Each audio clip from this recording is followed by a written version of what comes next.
Perfecto game.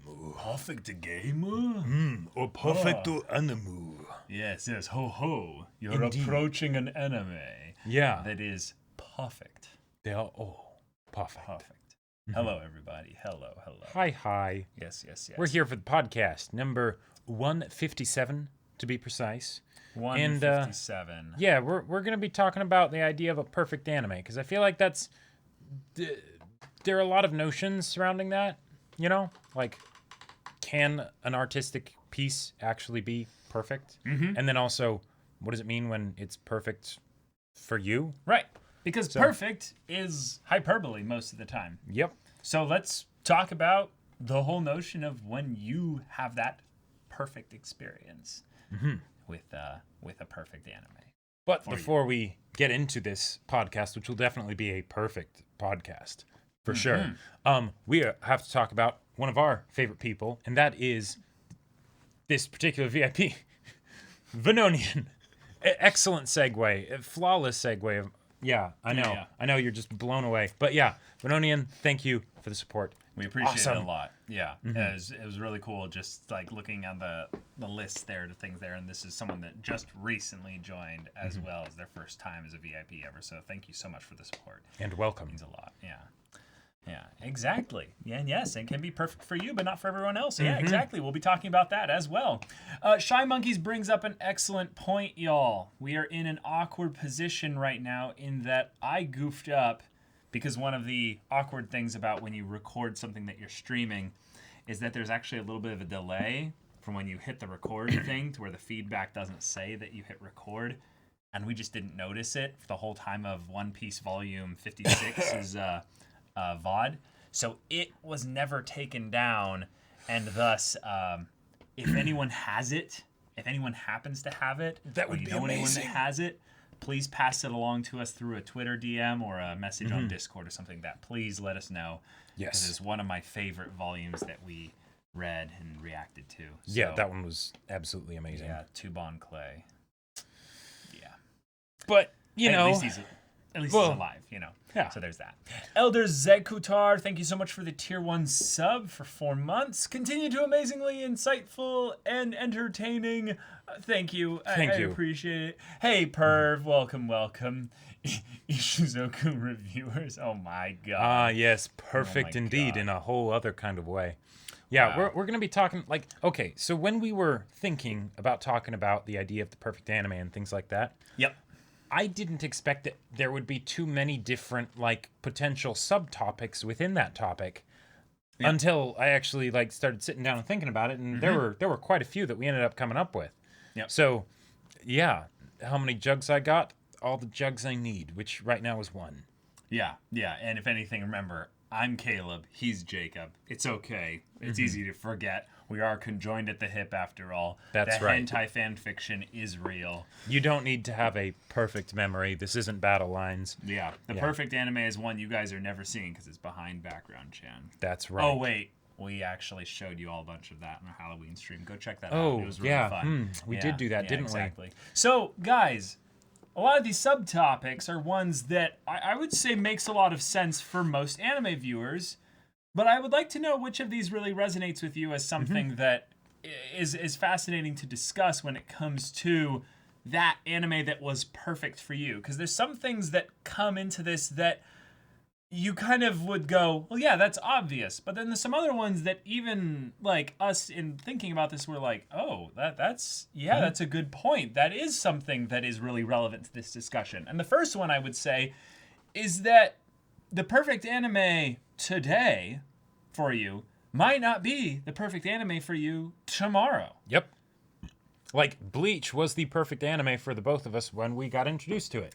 10, 11 years ago. Right. Not necessarily the perfect anime for us today, right? And No. that's okay. Right. Because, you know, things change, people change, and, you know, we have these frozen bits of art in anime and whatnot, and they're wonderful. Right. But, you know, it's not always going to be your thing necessarily. Exactly. And one of the beautiful things about the internet with regards to having all this wonderful access and information regarding anime across eras of time is that there is something perfect for you out there, Right. but you won't necessarily find it immediately, which means it is okay if you're constantly searching for that perfect Next anime hit. and you're really though. And you're not finding it because maybe it's been 6-7 years since you saw that little one cour seasonal that just Sure.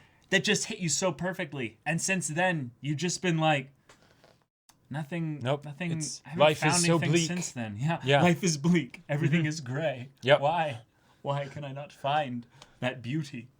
But so one of the other things, a lot of times when we do podcasts, we'll bring up like specific flagship anime as like, these are the ones that we believe exemplify this subject that we're talking about, right? For reference points, it can be really helpful to do that. For talking about, say, the perfect anime, for instance, we kind of decided to not use that as much because while we definitely have the anime that are perfect to us, and we will bring them up and mention them, people mention things like A Place Further in the Universe. Yes, that is one of my perfect anime, right? But that won't necessarily be the same perfect anime for you. Right. So we're going to be getting a bit meta with this conversation. Yeah, the discussion is more around when you are a fan of anime, you are going to be watching a lot of anime.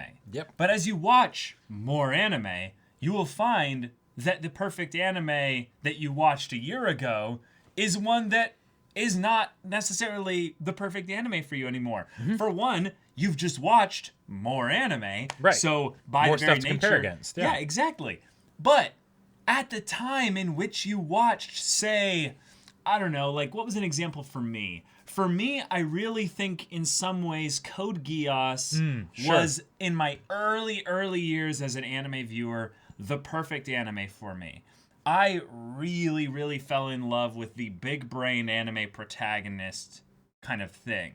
I watched Death Note, I watched Code Geass, the two Super big brain protagonist. super big brain protagonist ones there. And I really enjoyed just this idea of getting into the mode of seeing things from this crazy perspective and then having it be about trying to figure out what the plans of the protagonist are as all the other characters are just like, oh, Nani, how did they do this?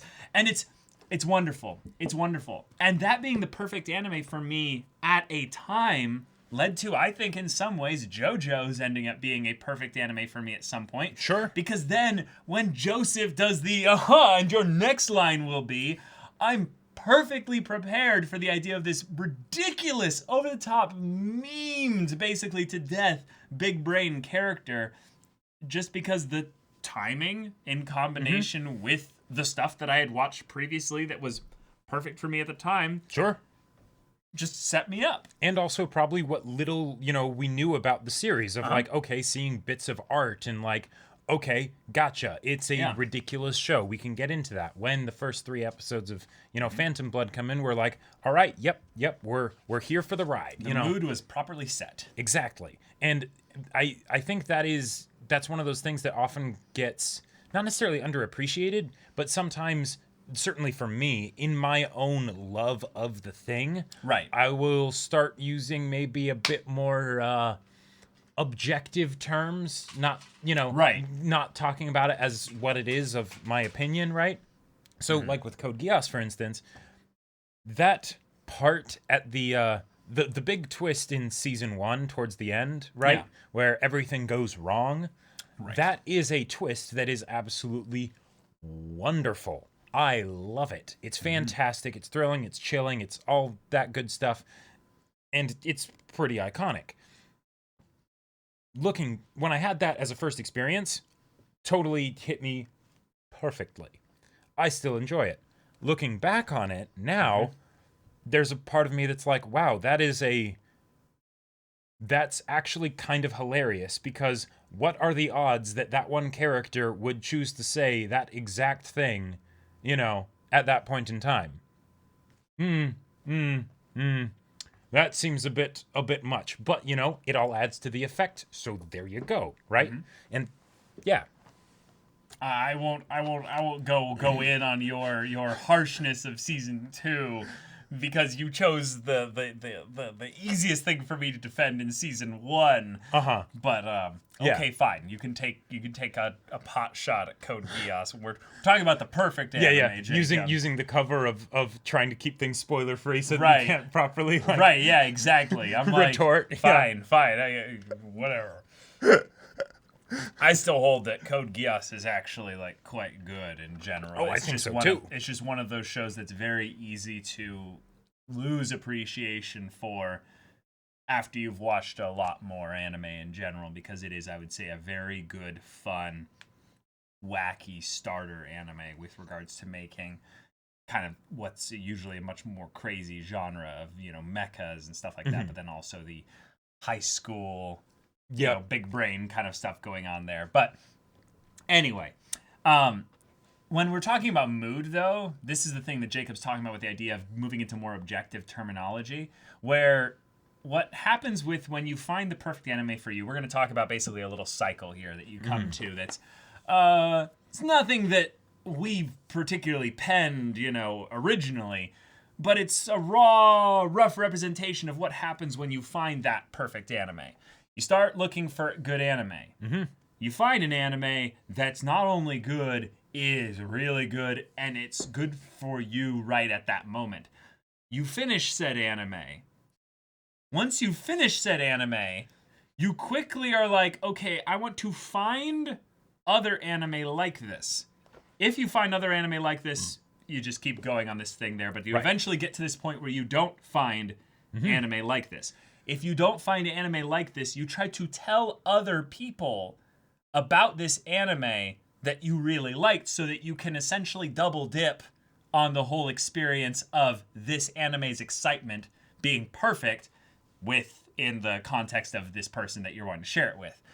Problem is that most people aren't going to really accept your shill. Let's just get that out there. Most of us are bad at shilling anime.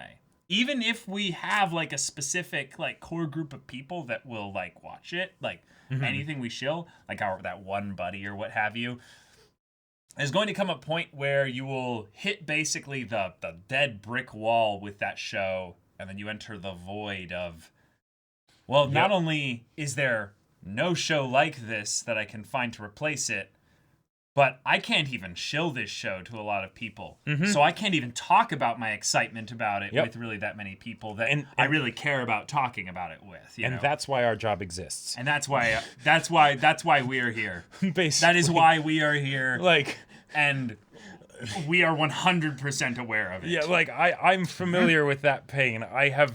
So there were so many people that cared about me, and bless their hearts, they put up with me as I would rant to them for hours and hours about some very specific thing from some anime that blew my mind because I didn't have anybody to talk to about it, right?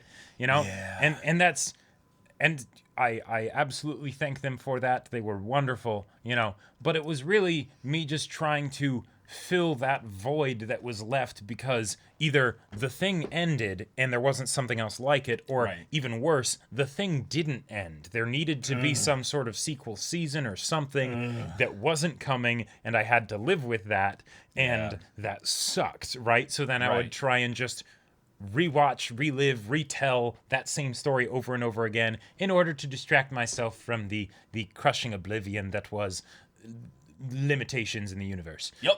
So exactly. Finite storytelling ain't it a bitch, right? It do be like that. Yep. So what do you do to restart this cycle?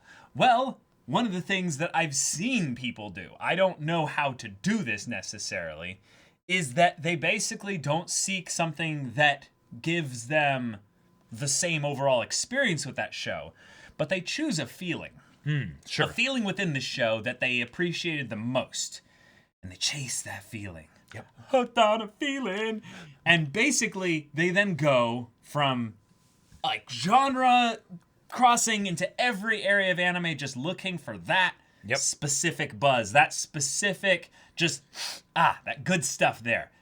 Problem is that if you're just looking for that thing, you end up realizing that the ultimate despair that goes even beyond the void is that you will be having to accept mediocre versions of that feeling because it still smells kind of like the original. Even if it's not as good, you'll be like, but I'll settle for at the very least. It's perfect for me. Don't you understand? I can make it be like it. I can add something into it that makes it what it needs to be for me. Man, come on. So to make a point, Right. and I'm going to be going way too strongly with this. Do it. Do it, man. I'm going to go outside of anime and our personal history. So, growing up, there were two big franchises, basically, that were our bread and butter. Yep. That was Star Wars and Lord of the Rings, It's right? so true, yep. Sci-fi and fantasy. Well, sci-fi and fantasy and then fantasy, right? The problem is that, the movies for, say, Lord of the Rings, they come out and they're great and there might be some games or whatever, but then that's that. And where is actually good fantasy out there? It wasn't really there. Star Wars was huge. You could go into that for forever, right? Oh, yeah. Easy. And we ended up really lowering our standards. Oh, really? Like, it didn't matter what it was. If it was some kind of fantasy piece of shit or other, we were like, you know what?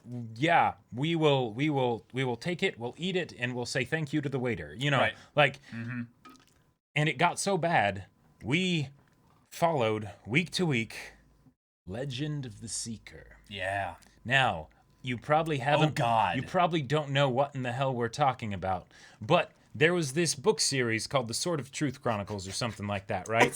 And at some point, I heard that the books were actually quite good, but that the show was the most atrocious. No, the books are just as bad. Horrible. Dude. Oh, really? The books are just as bad. And let's not sugarcoat it. There was no one telling us the books were good. YouTube comments basically. No. I believe there was no one personally that we knew saying true. that the books were good. Well, yeah. What it was that it was an MTV fantasy television show.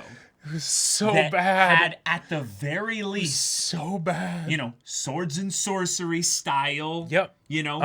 It did bullet Stuff. time for, when the hero would slice the bad guys, but to say it sucked.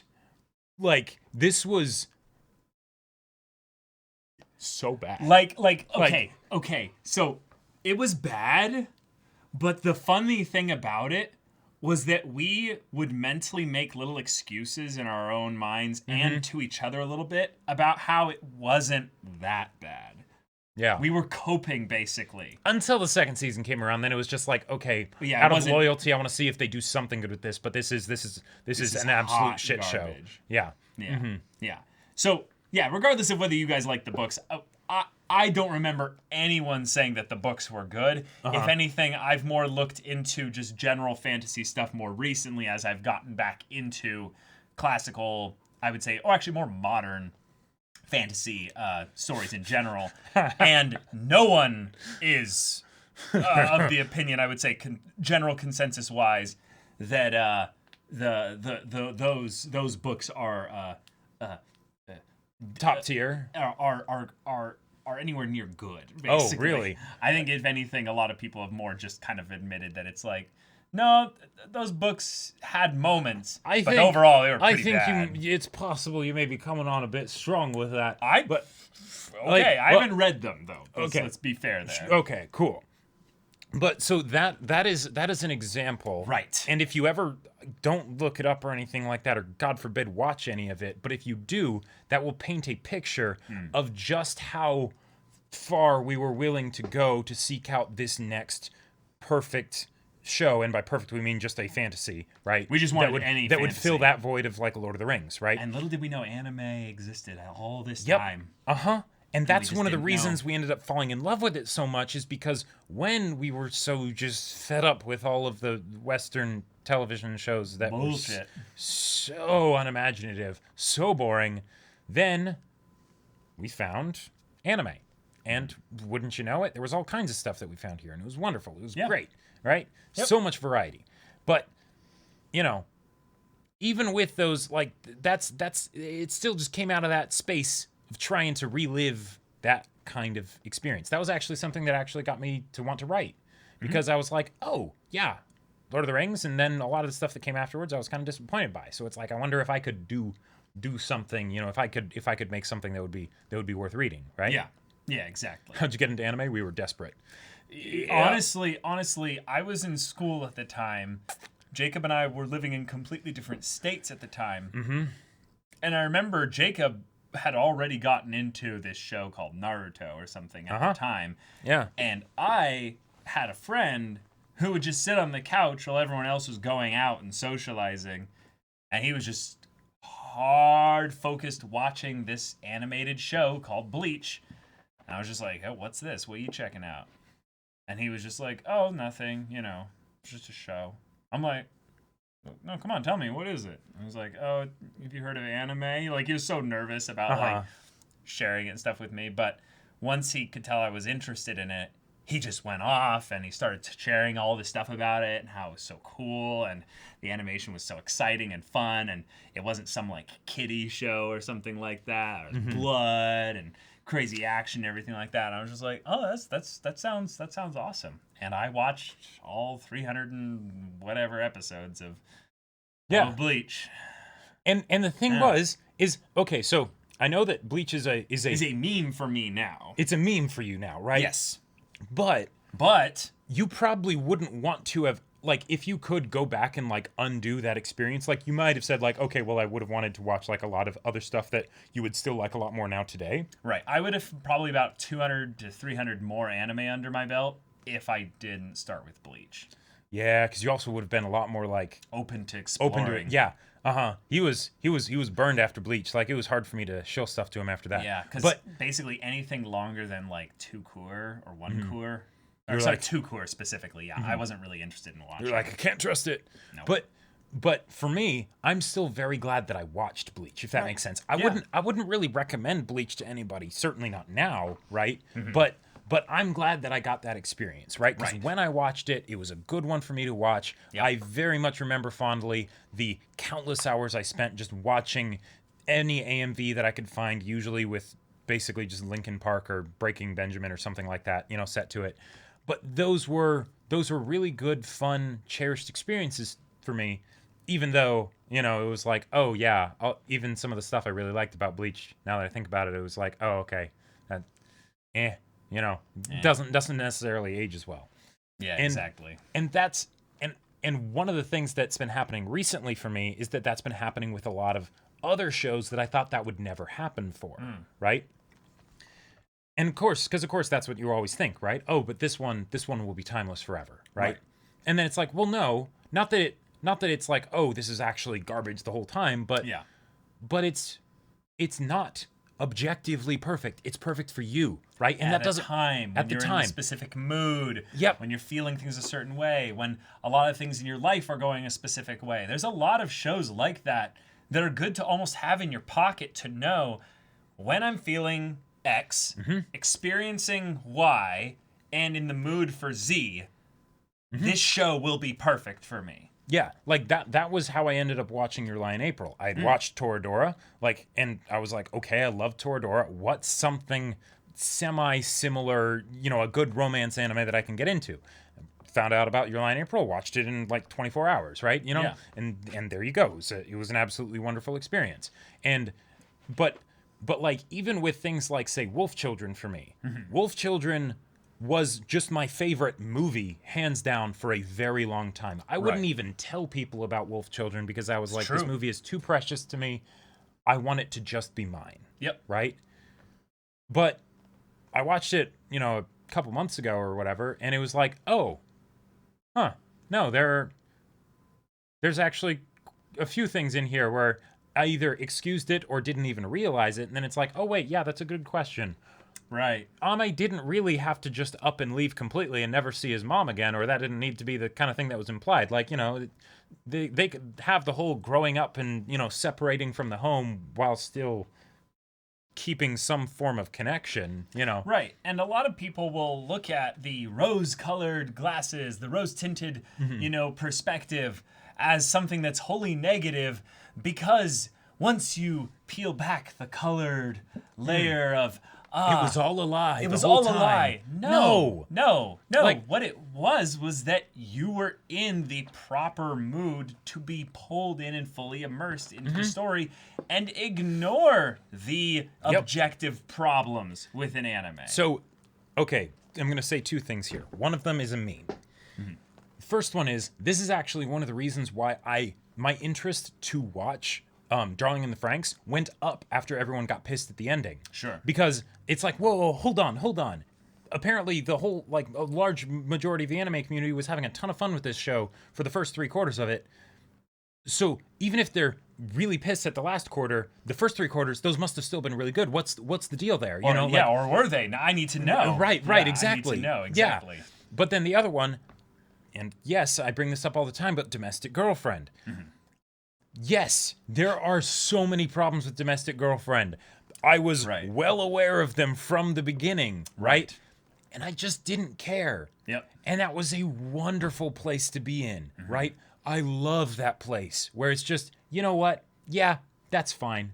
That's fine. It's okay. This doesn't need to be perfect. Because that was a big struggle for me for a long time. I would get into that place where I would be like, okay, I know this isn't going to be perfect, but I'll sort of watch it anyway to see what the perfect parts are that I can sort of glean from it. Yeah, that's such a weird perspective then, because then you completely intentionally ignore the parts that are just fine for what they are, or even if they're flawed in some ways, you're then basically not letting the anime be its own holistic experience. Exactly. And there would be, and I would get to this place a lot of the time where, especially when I would be really enjoying an anime, I would be like, yes, this writer is clearly cracked the code. They know how to make a perfect story, and they've done it, and I'm enjoying it right here. And then because of them being so perfect. Right, because it being so perfect for me, I assumed I held them to a standard that it would have to continue, as opposed to realizing that this was more of a happy accident, of a lot of things. A convergence of a lot of things. Yep. And then when something would happen that I didn't like as much, I would get not necessarily always super salty, but whatever the amount of salt was, it was magnified because I was like, no, you were doing it perfectly. Why'd you have to do this thing that maybe it was something that was just absolutely awful and shouldn't have happened? I'm looking at you, Shirley's bits in Code Geass Season 2. There it is. Yeah. Yep. Or it's something where it's just, no, you just more of would have preferred if it had gone a different way, but it's not really that big a deal, right? Yeah, the only I would say like hard problem with Code Geass is just the transition between season 1 and season 2. Yeah, in my opinion. But that all being said, one of this like things that we're like really excited about discussing in this podcast is the idea that over the years of watching anime, over the decade really, there's been a lot of anime that were perfect at the time. And they still are perfect when we're in that specific headspace, mood, you know, the timing of things and what have you, to bring back up again and rewatch. And those are the anime that are, yes, in some ways, they're just perfect for us. Like we're gonna see them right. That way. They resonate with us so strongly, or resonated in the past with us so strongly, and helped sort of define who we are almost in our tastes. That it will kind of always be in that state. Yeah. For me, one of those like specific anime that's kind of been like that almost without fail, even though I 100% know where all the flaws are that are like, you know, pretty obvious and apparent with this one, and I have zero issue recommending it to everyone as just this will be an experience like no other. Go have fun with it, is Baccano.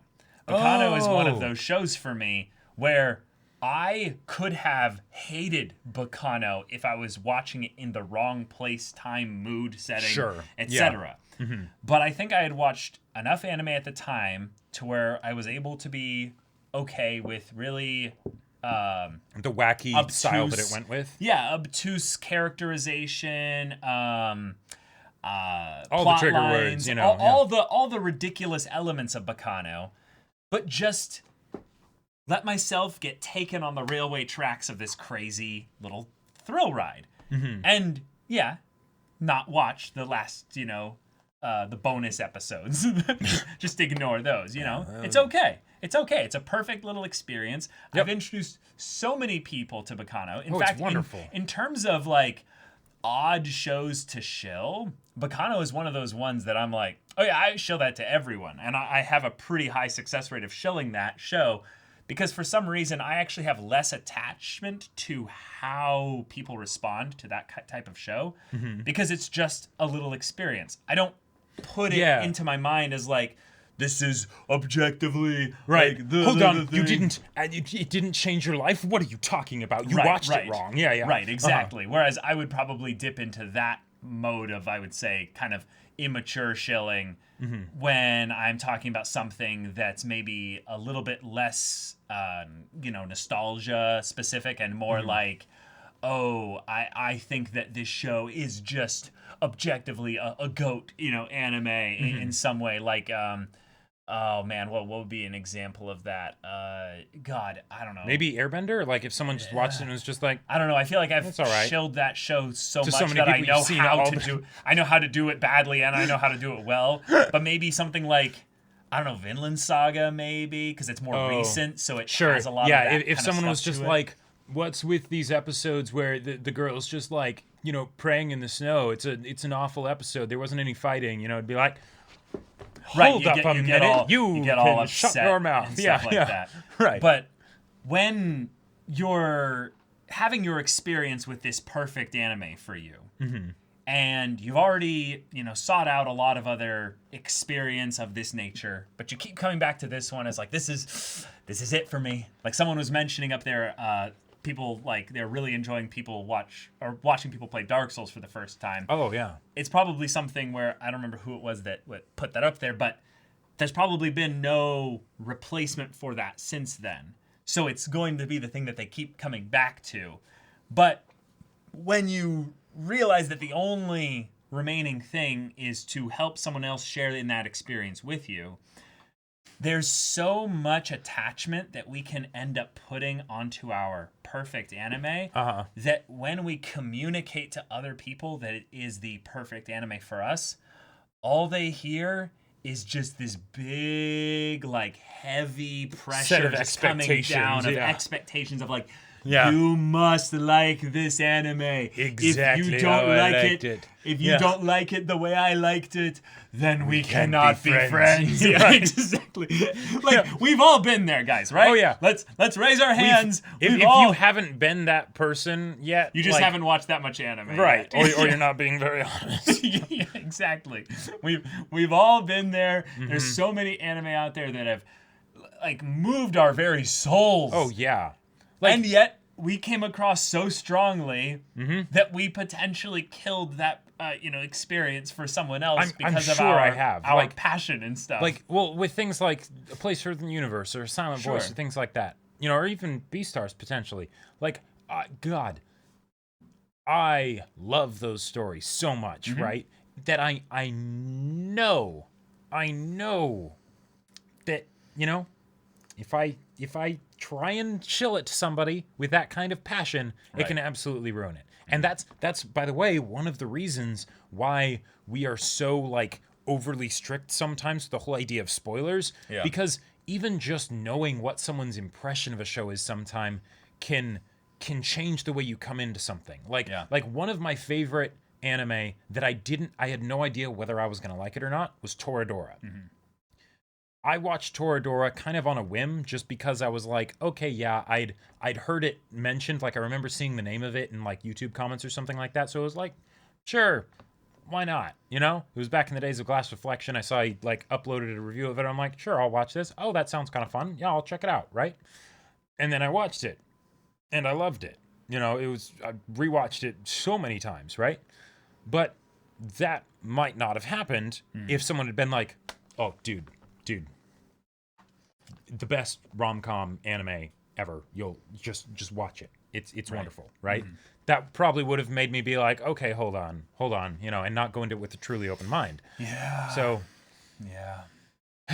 Hounds of War was saying earlier, the perfect anime for me is Kaguya-sama. Not only are the characters, relationships, and comedy all amazing, and it's incredibly consistent. Even if I had to pick a worst episode of Kaguya, it would still be good enough that I would want to watch the entire series if it was that quality. Yeah. That's one of those things that's really special about anime, is that anime can get so good.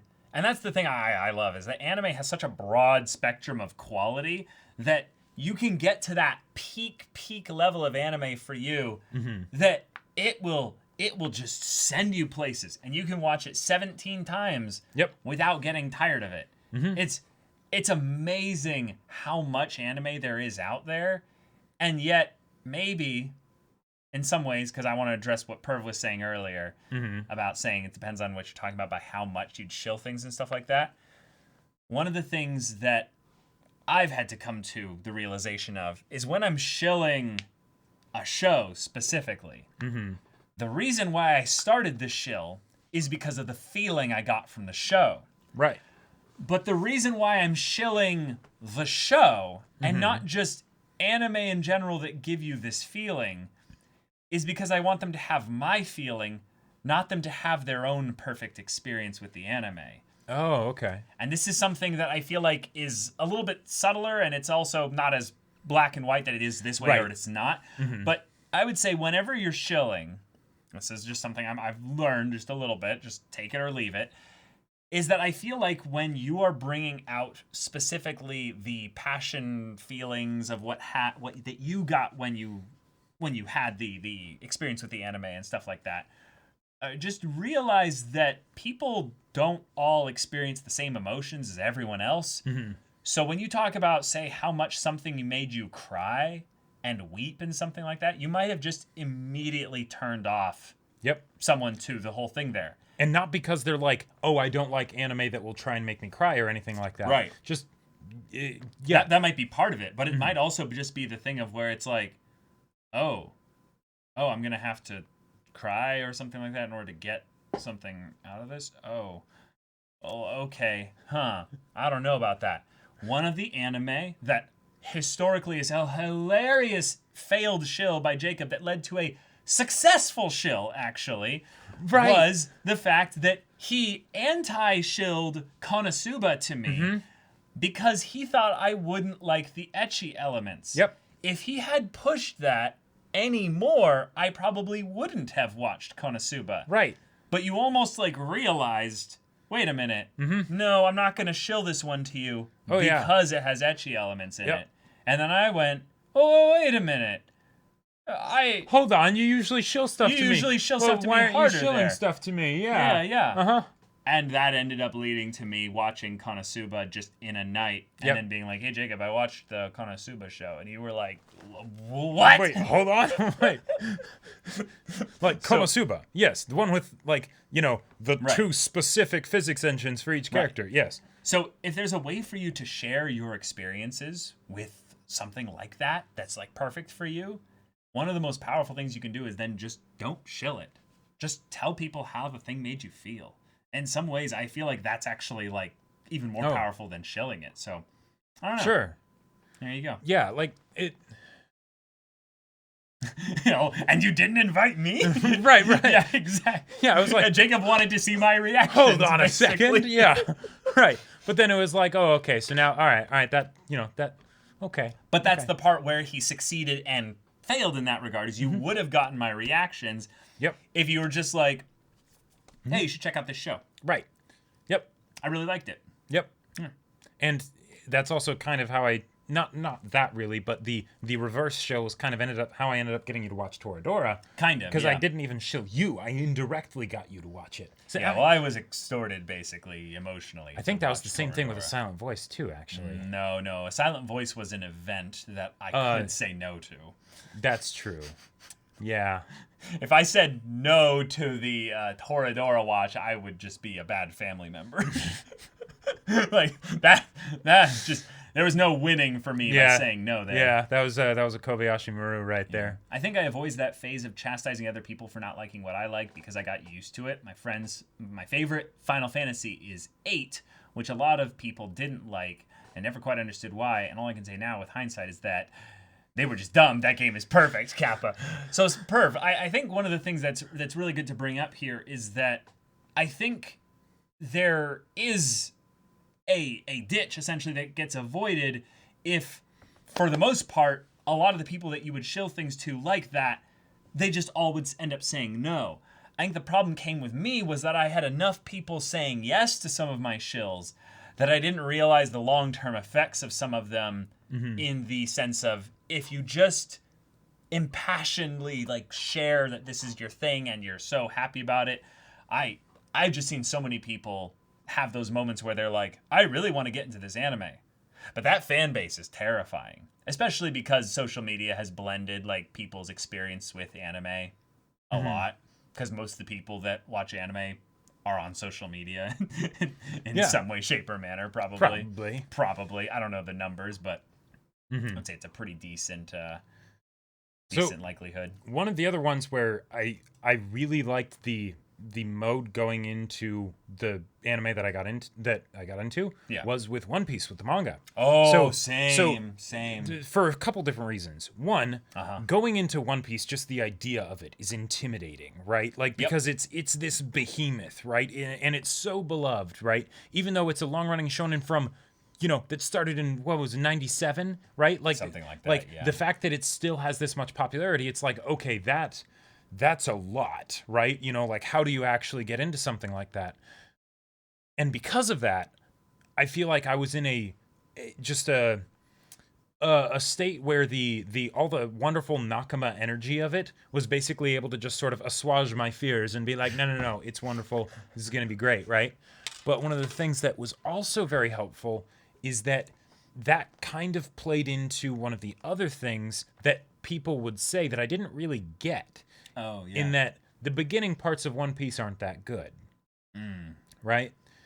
Because I'm used to the idea of, okay, escalation, if you have something that's long running, of course, it feels better. It feels better when you've gotten more time to build up attachment and things like that, and you have more pieces to work with, right? So it's pretty easy in our minds to ignore the whole it gets better later thing there, because what's basically saying is, if you don't like it, don't worry, just stick with it, it'll get better. Right. But there's actually a really high likelihood that we just like the beginning. Like, we just end up actually loving the beginning. And I'm so glad that I didn't hear that before I started it. Right? Because then I might have gone into it being like, oh, okay, it's not going to be that good. And then be like, oh, okay, whatever. And then I would have had to sort of been persuaded otherwise rather than really just enjoy it as it was. But then once I got into it, people were saying that. And then it was just a thing of, it was almost like this wonderful, like, anti-setting expectation bit for the future. Right. Because I was like, no, okay, that's just the long-term, like, association, right? It's because, yes, at that point you're in the story, you're way deep into this massive saga. Cool. Of course, it would feel better at that point, but no, it's great just as it is. Yeah. And then when things came along, like Arlong Park and things like that, it could be this wonderfully pleasant surprise, while at the same time confirming some of the stuff that people were always kind of saying in non-spoiler ways. And it was sort of this best of both worlds situation. And then as it just kept on going, we got later things in Alabasta and Ennie's Lobby and Marineford. And it was wonderful. It was this just constant gooder and gooder, better and better. It was great. Right. And that was something that, not that I think wouldn't have happened without that kind of mood, everything that I had at the beginning, but it would have been different, right? It would have absolutely it wouldn't have quite been the same. Yep. So, yeah, with shilling things to people and getting people into it, it's so important. Like, there have even been anime for me that I knew it was going to be like a perfect anime for me before I even actually started watching it. Like, same. Like, what were some of those for you? Like, for me, I would say, from the outside looking in. Not to put you on the spot. Yeah. How about you do yours? And I'll think of mine, because I have a few, but I want to actually like think about the ones that I've finished. Yeah. So there are two main ones for me.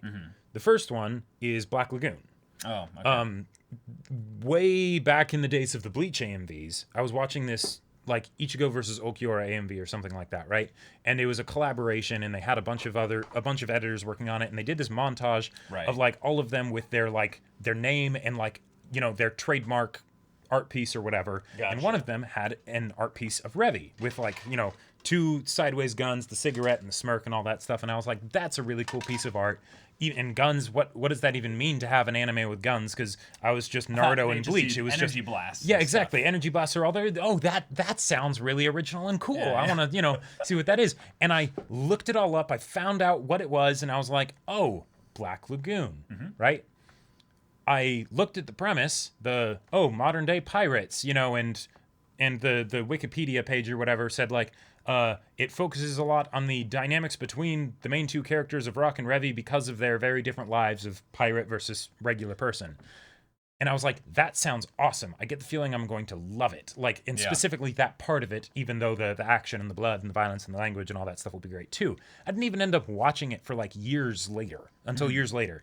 Right. And I ended up loving it, and for the reasons that I thought I would love it, right? It was absolutely wonderful. And that was just something where somehow I heard about it, and I was like, yep, that's going to be it. Black Lagoon has a ton of problems, right? It's by no means a perfect show, right? Right. But it was absolutely perfect for me. Yeah. Absolutely. Yeah, definitely. Yeah, I want to say that in some ways, of all the shows that we've reacted to, for instance, so I'm gonna use this as like a list there. The only show that I would say that came close to the like, I know I'm gonna like this, like immediately going in, and did end up liking it even more than I ended up really liking it like that, was probably Monster. Ah, okay. Like, I would say in some ways there's a few shows out there that get into that mystery box element. One of the things that I like about Made in Abyss, for instance, let's use Made in Abyss as an example. I didn't know if I was going to like Made in Abyss that much. I did end up liking Made in Abyss a lot. But Made in Abyss didn't have all this reputation around it. Right, that didn't come till episode 10. Exactly. I didn't really have as good of an idea of what type of series I was going to be getting, except it Made in Abyss, the title. But Monster just gave me this idea of like, okay, we're either having something supernatural, or we're delving into the idea that human beings can be quite monstrous. I'm like, yep, I'm gonna like this. Yep, I know I'm gonna like this. And then it exceeded my expectations. I would say that element of having expectations that are correct is better than having them be low or high. Let me break down what I mean by that. One of the things that is very, very odd when you're shilling to someone, and for some reason they're hearing something different than what you're trying to communicate. And that is that the communication is breaking down on some level via expectations. An example of this for me was primarily long-running shonen. There was an idea in my head that I wasn't able to communicate because I didn't have any frame of reference as to why this was a problem. But it could be broken down into a few issues that I had with Bleach that I thought were just the case in all long-running anime. Little did I know there's this whole other meta thing going on with how anime was distributed and the adaptations of the original source material, to where I thought all long-running shonen series have filler. And not only do they have filler, they have lots of it. Which means that the characters are just basically non-existent in terms of their relevance to the plot. And the third one is that they will go on forever with no real end in sight. Right, and when they finally end, it'll be a mercy killing. Like all three of these things are still somewhat of a potentially issue with long-running shonen. However, they are way varied in their application of being a problem. So when someone's telling me about how a long-running shonen might not have those problems as much, I'm just hearing in my mind, they're not facing the facts. They're in denial still, yeah. Exactly. So before I had watched things like JoJo's Bizarre Adventure, Hunter x Hunter, MHA, Haikyuu, Hajime no Ippo, a lot of these really good long-running shonen that we've now reacted to and such, I didn't know like which of those would have the problems or which ones wouldn't, or which ones would have like, you know, a good veil surrounding the problems or something like that. But no, almost all of them basically handled all three of those things quite well. So, like, it ended up that each one was a perfect long-running shonen experience for me in their own specific ways. Because for all of them, I didn't have any specific expectations going into them other than that I was probably going to be a little disappointed. And that was especially the case with MHA and Hunter x Hunter. Was that those ones were back in the era, in the earlier parts of the channel where I hadn't seen really any long-running shonen. Oh, what? And people are even saying with Hunter x Hunter that it starts out slow in a long-running shonen? Oh, God. Yeah, what does that even mean? Right. But then, just getting a few episodes into it, and each one just starts to surprise me with like, oh, no. It's not.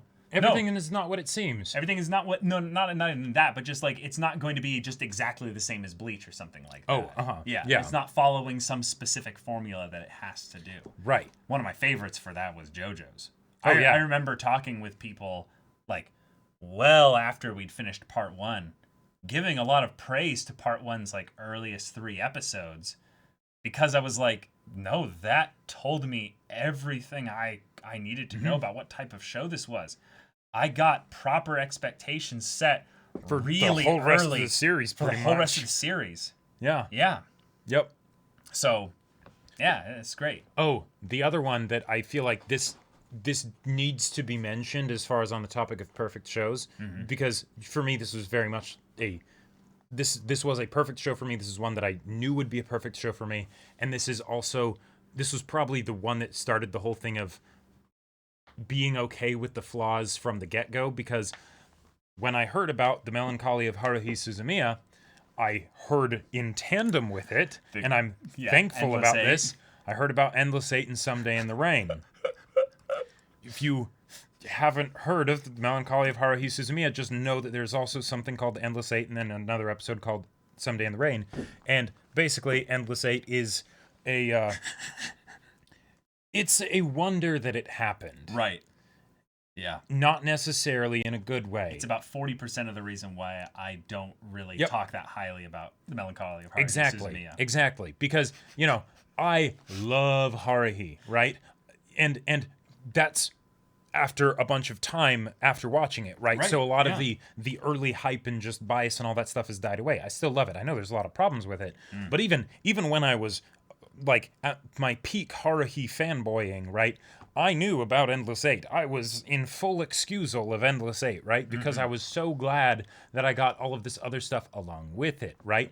Did I end up needing to just watch Endless Eight when I had a fever one day because that was the only way I could actually get through it? Yes, but I ended up getting through it and I loved it anyway, right? So and that I think is where that whole different perspective on the perfect show came from, where it's sometimes when it has a whole bunch of like stuff in there that you just kind of have to turn a blind eye to, that doesn't have to be a bad thing. Would I prefer if we got just 8 more wonderful original episodes of Haruhi instead? Yeah, probably. But that being said, I still loved it. Right. Right. Haruhi was one of those shows that I just remember hearing you so excited to share and talk about, especially once you had finished the movie. There's a lot of things that are kind of nice to experience when you're in a community of people that really like anime, is that everyone's going to have that moment where they just need to excitedly talk about the thing that they recently experienced that's just wrecking their minds or their hearts or just everything at the moment. And you are not necessarily going to be able to match their energy, and they're not needing you to. But it's kind of like a basic level thing with regards to just, you can kind of come to expect this when you're hanging out with a lot of people like anime. Is there's so much of it, and a bunch of it you just haven't seen, that someone's like, dude, there's this new show, and you're like, oh, yeah, here we go, a new show, cool, it does this thing, and you're like, yeah, thing, cool, and this character is just, oh, man, but then the animation, you're like, yeah, this is just the classic, just overexcited, abundant, just, shill, and I'm happy for them, and they're like, you gotta watch it, and you're like, no, I'm probably not gonna watch it, and it's just this thing of where that's just reality, And there's all kinds of reasons as to why that goes into, and I'm not wanting to talk about that. But just knowing that when someone is having their perfect experience with something, the fact that you get to hear about it is probably a little bit of a treasure, a little bit of a thing to be like, wow, they're like really, really enjoying this thing. And I have been that person at the other end where I'm like, oh, but it's, kind of like this, and I just kind of killed the fire for that person that's the and stuff. worst. And it's like, dude. Oh, man. Oh, you like SAO? You're talking about SAO? Yep. Oh. I've been that guy. Yeah. Do you want to hear? I'm going to reshare a story I've shared with you guys before, but it was a moment that I looked back on going, yeah. God damn it, yeah, Caleb. I was that anime fan. Yeah. Uh-huh. Someone was in this group, we were chatting, and people were like, oh my God, I just got into anime, like, the last, like, few months or so, and I've been watching tons of them, but I found this really good one. And the way they were talking about it was like, I found this anime. Like, this is the one. Well, also just the idea that they had to, like, that it actually took them some time to look for it.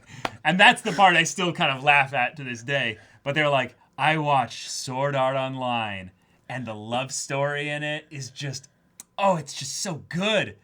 And I just had this moment of where I was like, oh, Caleb, shut up. Don't say anything. Like you all of a sudden turned into the Family Feud guy when like someone gives a terrible answer. Right, and right. Just actually stumbling back to the podium. Like you remember that moment in like those kinds of shows where he just kind of like, oh my God, like right. you did not just say that, and then the family behind is like, good answer, and you're like, no. So this person's saying this, and there's a bunch of other people talking, so I'm like, I don't need to say anything. That's cool. Bro to my left is like, dude, Caleb's really into anime. Oh my God. And she's like, yeah, you've seen Sword Art Online? I'm like, I've seen it. Yep. And I couldn't even hide the fact, I don't know why I had to feel like I was being so like, yeah, I've seen it. And you could just feel the mood in the room just being like, oh. Just people were like, oh, yeah. Yeah. And she was like, so like, what'd you think? I was like, well, I haven't caught up really on all the stuff. Like trying to give yourself out. Trying to give myself an out, yeah, but it was just so bad because I basically ended up seeing like, if you really like romance anime, I could recommend a lot of anime for you that'll like that really, might also you might also well, no, really I had to compare them to SAO. I was no! like, you want to watch no! some like really good like romance ones? I've got a lot of other ones I can share with you. I have so much secondhand embarrassment right now. Yeah, and it's just one of those things of where they were like, all right, yeah, I'd be interested in hearing about that. And it was just like, oh, why did I gotta be like that? So yeah. So since you told one, I'll tell one. Sure, yeah. God, I feel so bad about this. Mm-hmm. So there was a point. We have a sister, right? And she was seeing this guy, right? And he was a pretty quiet kind of guy, right? Mm-hmm. And he was over. Now the thing is, give you some context. Me, Caleb, and this sister, we would watch TV together. We would watch that 70s show. And there was, when the commercials would come on, there was this one show that would come on with trailers for it, and we would shit on it. We would laugh at it. We would laugh at the trailer so much. We would be like, oh, da, da, da, da, like, do mocking voices of it and stuff. It was called Degrassi. And we were just like, God, that is awful. It was the thing that we would just talk about how awful it looked. So then she's hanging out with this guy, right? And we're all hanging out together, and I'm trying to build connection and stuff, and this is a quiet, soft-spoken guy. I felt so bad about this. But I was like, do you like to watch any TV? And I have a glass of water, and I take a drink.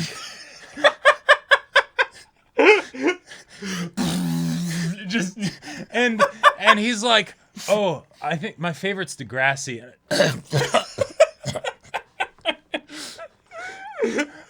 I wasn't trying to, but I just so And I tried to backpedal and everything and be like, okay, so, yeah, literally the spit take.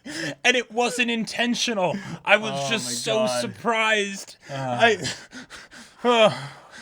I tried to be like, okay, so I was like, yeah, I didn't really get the best impression of it from things I've seen of it, but I don't know anybody that's watched it. So like, you know, like trying to like be like, what are some of the things you like about it, you know? But too late. No, it was way too late. Way too late. Yeah. Like it's just one of those things where when you have a perfect experience with something, there's something so pure about someone listening to you share your perfect experience with them. Right. Even if they don't have the same experience as you, just the fact that they got something out of it, you're like, right?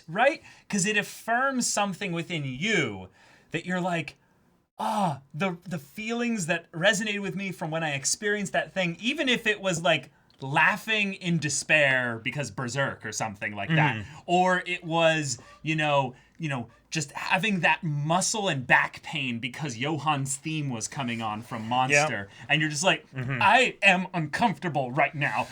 That whole thing can be something that connects you to people, but if you like stamp on that just because, you watch that trash, please, oh my God, it will like kill a lot of opportunities, one, to shield your favorite anime or perfect anime experience with those people. So even just not talking about like being a decent human being or anything, just from the standpoint of your own selfish desire to shill shows, don't do it.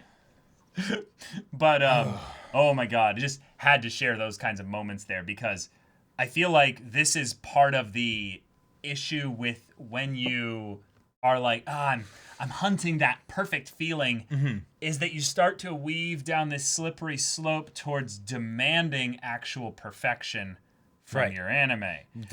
When it never even gave that to you in the first place. That's the point. It's art, right? Like and that's one of the things that I absolutely love about anime so much, and just stories in general, is that you can show the same story to 10 different people and get 11 different responses on what it's about and all of that stuff, right? Oh, that's more than 10, Jacob. That's the point, right? I know. And so this idea that there is only one way to look at something, that there's a right way to look at something or anything like that, or even just, well, this is objectively better than this other thing. No. It might objectively adhere to more of the traditionally, accepted ways of telling a story. Or you might be objectively right that just more people like the thing that you like. Sure. Or that, it has some some things in terms of more of critically acclaimed. Yeah, it's more critically acclaimed or something like that. And that's probably, potentially true. But one of the things that this can lead to in I would say the cycle of an anime fan is that then watching anime becomes less fun. Mm-hmm. Yep. This is something that I remember experiencing about, I don't know which show it was with specifically, but you guys could probably figure it out by that it was around 2 years ago, but it wasn't entirely 2 years ago.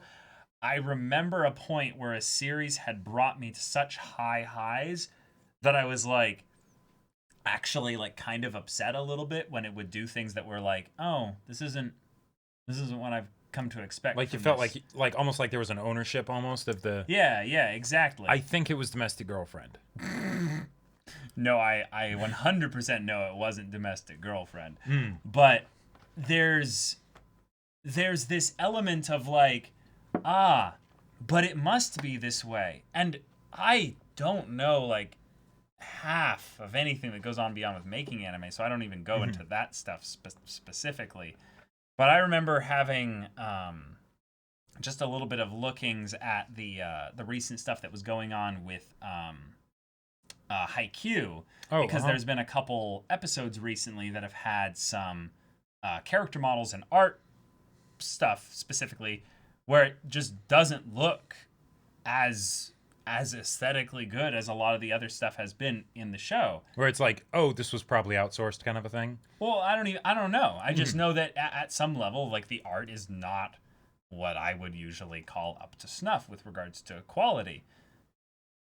But it didn't kill my enjoyment of the show. It was just this thing of where I was like, Haikyuu is, in some ways, the perfect show for me. It always has been Yeah. for like the most part, like since probably episode 2 or 3. Mm-hmm. I think like once Tanaka got introduced, not even gonna lie, I think that was like episode 2. I think it was episode 2, yeah. Or it might have been Episode 3? It might have been once they went into Nishinoya and Asahi's backstory, and Asahi sure. had his, Yeah, There are a lot of moments in like the earlier Haikyuu stuff where I don't remember where it was that I got hooked on Haikyuu.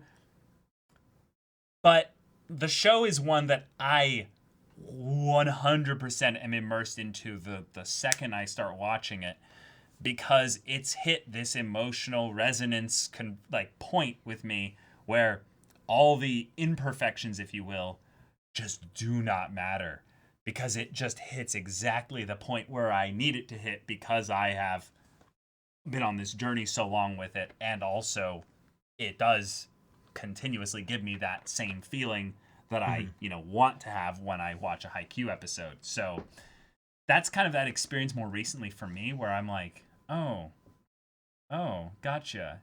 It can be that easy for a show to suddenly not be the perfect show for you anymore if something pulls you out of it like really quickly. But I don't know, maybe that's just really hard for me. I don't know. I think there's like only a few things out there where a show can literally go from being like, I am so immersed in it, it's the perfect thing for me, and then suddenly 90 degrees off to the side, and I'm like, I'm not really enjoying it as much anymore. I don't know if I've experienced that really almost ever. Maybe the last time it happened was Death Note. Death Note was a pretty cold shock, kind of, yeah. Like, I don't remember. When was the last time that happened for you? Where something was the perfect experience and then you felt, well, I knew Endless Eight was coming, so, but I can imagine that's what it was for a lot of Haruhi fans when they're like, yeah, second season, this is the best thing ever, and then Endless Eight, and they're like, oh, that was a fun episode, okay, second episode. Wait, did I get something wrong? Is this a rerun? Third episode. Hold on. Oh, Game of Thrones. There you go. Great example. Yeah, that's great example. Although that was more of like a, like a wall tumbling down. That was more like a Heroes kind of a thing, where it's like, oh, this is wonderful. Oh, this is, it's okay. I want it to get better. Thanks. Can you double tap it for me? It might get back up again with just one shot. Yeah, it did get back up again. Mm-hmm. Yep. It was not.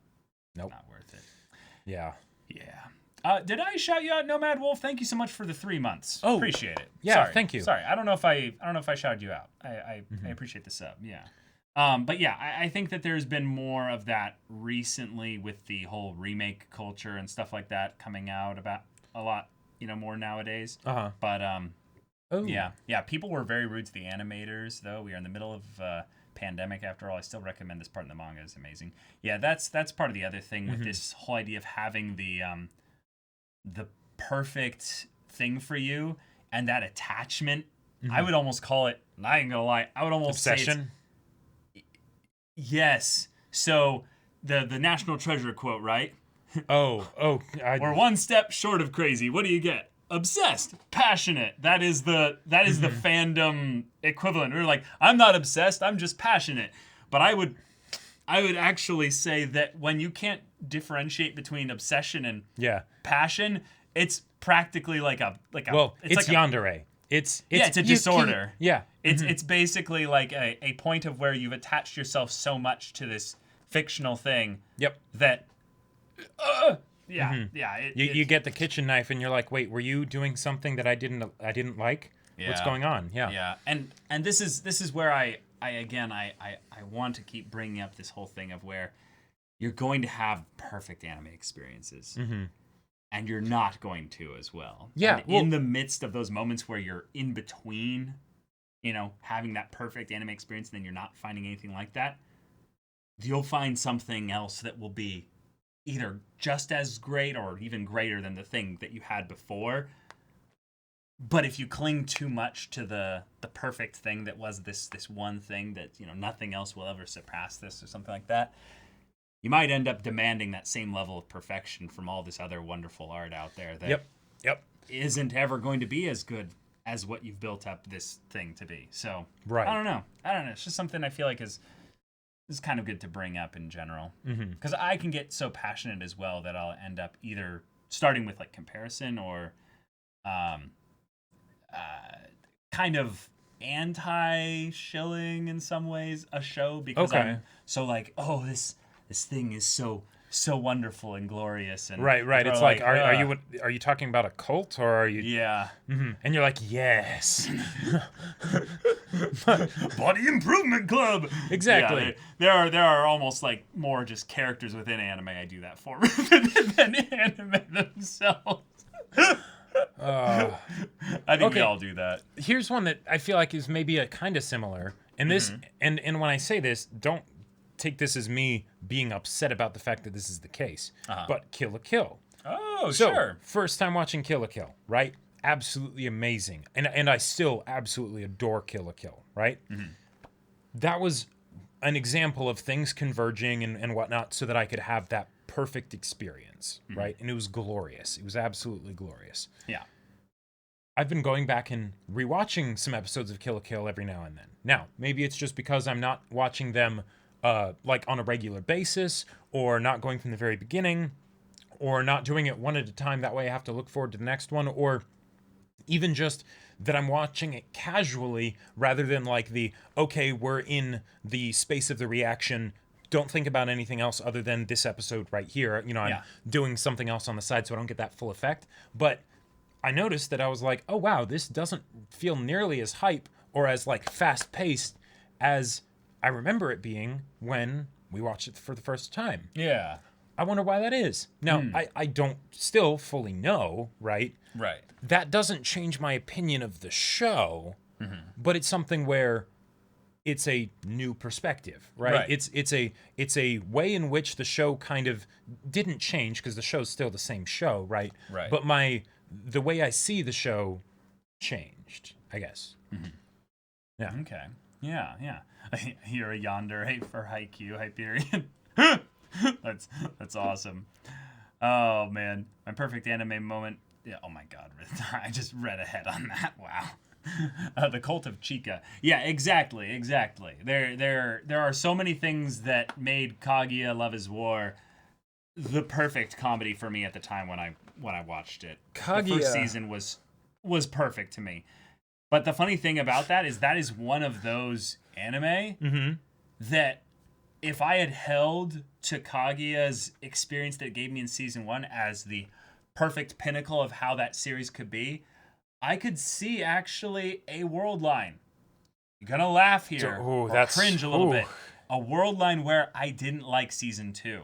Which is that sounds alien and crazy to me, right? Because Kaguya as a show I'm convinced is like an anomaly. Like the fact that it exists blows me away. It's so good. So good. I had so much fun with it. No, straight up, Ian Gamer. That makes. Why did I think it was anything else? In-game BR, but whatever. Gotcha. Yeah.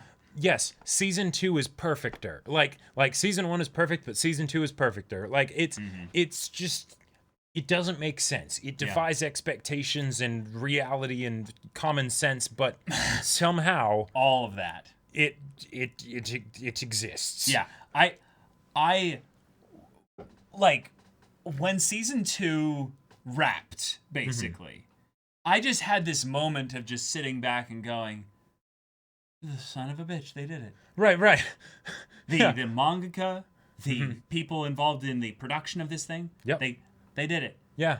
Kaguya season 2. Bam finish out of the park. Somehow knocked another home run out of the park. Right. Like and this one had a 3 RBI score attached to it as well. Right. It wasn't just that wild solo home run in the 7th inning that ends up being super relevant because you're only playing a 3-point game in total. But wow. Oh my god. Season 2 just exceeded all my expectations. And because it was also a very different style of story, the way they delivered a lot of the things there, except for maybe like an episode or two, I think if I held too tightly to the way I liked season 1, I could see myself not liking season 2. But that show just blew it all away. So Gortat, I totally get what you mean. Unfortunately, Kaguya is is the show people overhyped for me. So I was actually kind of worried of that happening with season 2. Same. So Same. like us taking so long to react to it and stuff, a part of the reason that I personally didn't want to react to it right away is because people were like, oh my God, Kaguya season 2, or the people that like went ahead and read the manga while waiting for season 2 and everything. They're like, it's going to be so good when season 2 comes out. It's going to be the best thing ever. It's my new favorite anime, all that stuff. Right. It was like,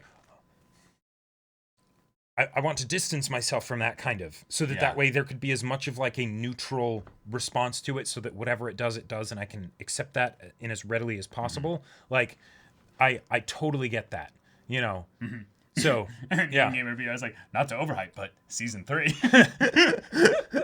Yeah. Yeah. Oh my God. Yeah, that's just one of those examples of where when you have a perfect experience with something, just know, because it was the perfect experience for you at a given time, mood, place, headspace, all that means that you can have an entirely different perfect experience the very next day on a completely different thing that you wouldn't have had that experience with the previous day. And I feel like we as anime fans can kind of almost go into a state of zen with this. If you really tap into this, there's so much more out there that you'll probably end up just loving. And because it's not about necessarily having the exact same perfect experience. It's about like, wait, and this is so like weird for me to say after 4 years of the channel, because this is not what Caleb of 2017 or 2018 definitely would have not. said. Let me just say that. Yeah. That is something that, this is a recent development. This is the last 12 to 18 months or so, I would say. So, now, Caleb, I'm going to say this in a very particular way because I want to make sure that I say this in a way that you can fully accept and everything. No. So, okay. No, I'm ready. You know what I'm basically going to say, but not that you need to, but I'm just saying, if you ever find yourself in a position where you feel potentially open to experiencing things of a more cultured nature, there is a lot of stuff out there like that, right. I'm just saying. No, I'm with you.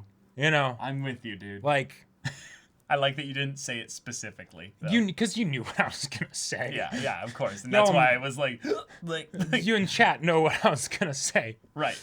Yeah. I don't want shows to give me the same feeling as my favorite shows. It would lessen the original favorite's impact. Yeah, exactly. Now, I'm with you, Elder Zikatar. I'm with you. But I think, and I hope I'm not just projecting here, but when I talk with a lot of people that are really passionate about anime, this is the part to where I don't know if we as a community, and this is a very speculative kind of line of, reasoning here, that I don't know if we're really as honest with ourselves about that as we believe ourselves to be. And this is what I mean with this. Oh, okay. This is what I mean with this. The shows in general that have a lot of popularity around this. This is an angle I'm going to kind of approach with this. There are a lot of shows that I have seen people fall in love with because they really got a perfect experience with it. The show got popular. And they fell out of love with it, not because it stopped being the perfect experience for them, but because of the attachment of the other people's experience with it surrounding them led to them wanting to detach themselves like the from fandom associations kind of made it be something with the fandom, for instance. Yeah. And this is something that I don't believe we're anywhere, like most of us are immune to. I have seen this happen a lot. Here's an example. A show or a movie or something like that gets wildly popular, right? It suffers a little bit of a degrade in quality as it continues beyond maybe a little bit, more than it should have or something. Then, over the course of time, the general community consensus is one that it has gone down into the shitter or something like that.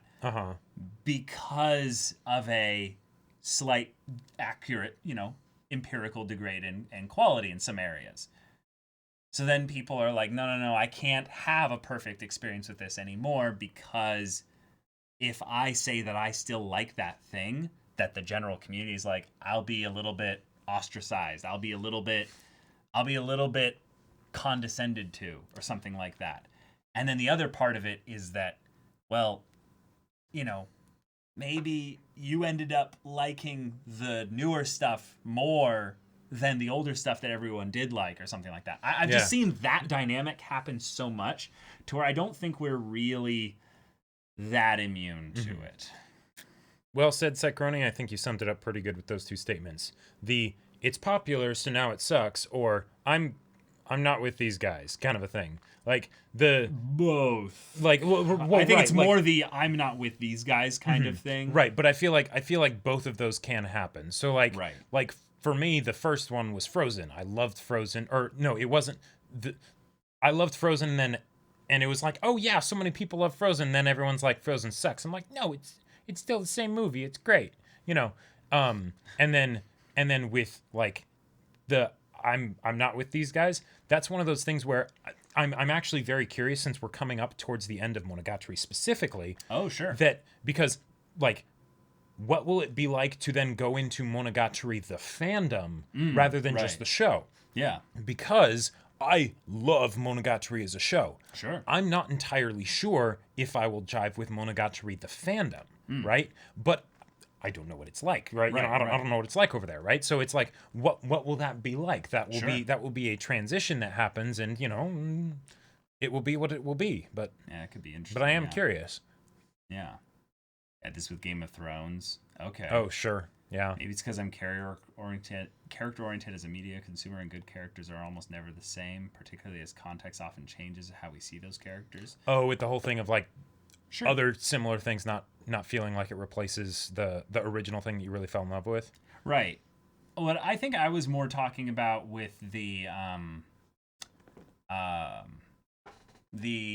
more popular it is, so it sucks kind of things, is that when something gets more popular, it becomes more socially acceptable to critique it, and a lot of people feel that they have to attach themselves to their favorite thing.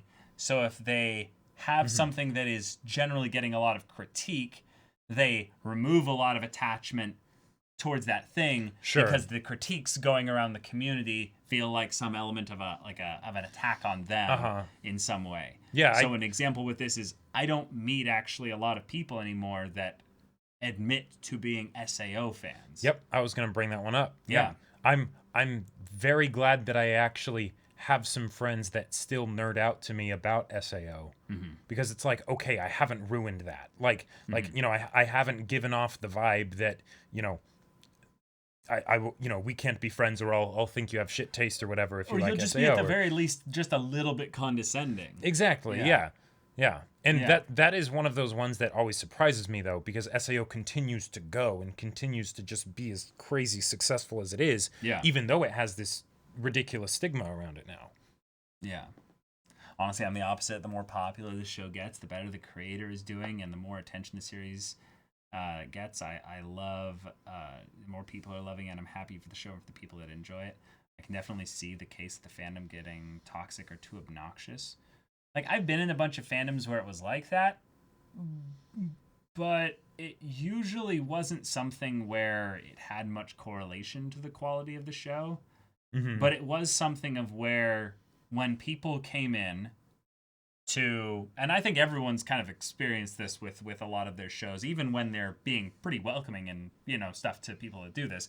For instance, when I, said that we were going to start reading the Berserk manga, lots of people were like, oh, welcome to the real suffering. Like, you thought, Guts was struggling, then, you thought the eclipse was bad. You thought the eclipse was bad. Boy, you have so much to get through. And there was this idea of like, of course he's excited for it, But as I got more and more into the Berserk manga, and I started reading a lot of the more recent stuff and things like that, I realized that there was a lot of people that were like, but it's not as good as it used to be. Oh, Puck's just a joke character now. Sure. You love Puck as a character? Like there's a lot of this thing of where it's like, but I've attached too long into my thoughts and opinions on this. So if someone else comes in with this is just the perfect experience for me, it's like, haha, I see you are new to this fandom. Right. It feels like a less funny version of the new employee that goes into the customer service job. Right. And then there's the person who's been there for 2 years and they're like, yeah, I'm excited to, put my all into this and everything. And they're just like, you child, Yes. You don't know what things feel like, yeah. Yeah. So thanks for bringing that up, Vray. Yeah. Attack on Titan is one of my... Okay, so it's very near and dear to my heart. I was going to say it's one of my favorite anime for this reason, but that's not quite it. It's more of that it was this wonderfully pleasant surprise where... Because Attack on Titan was the anime that got me back into anime in general, right? Where it was okay, let's find more anime and watch them because I loved this, That was right? 4 years after you were introduced to anime, so... I don't know if it was... Attack on Titan came out. Was it 4 years? 2009, yeah. Oh, yeah, I guess that's right. Yeah, because for so long it was 2013, Bleach and then just kind of nothing. But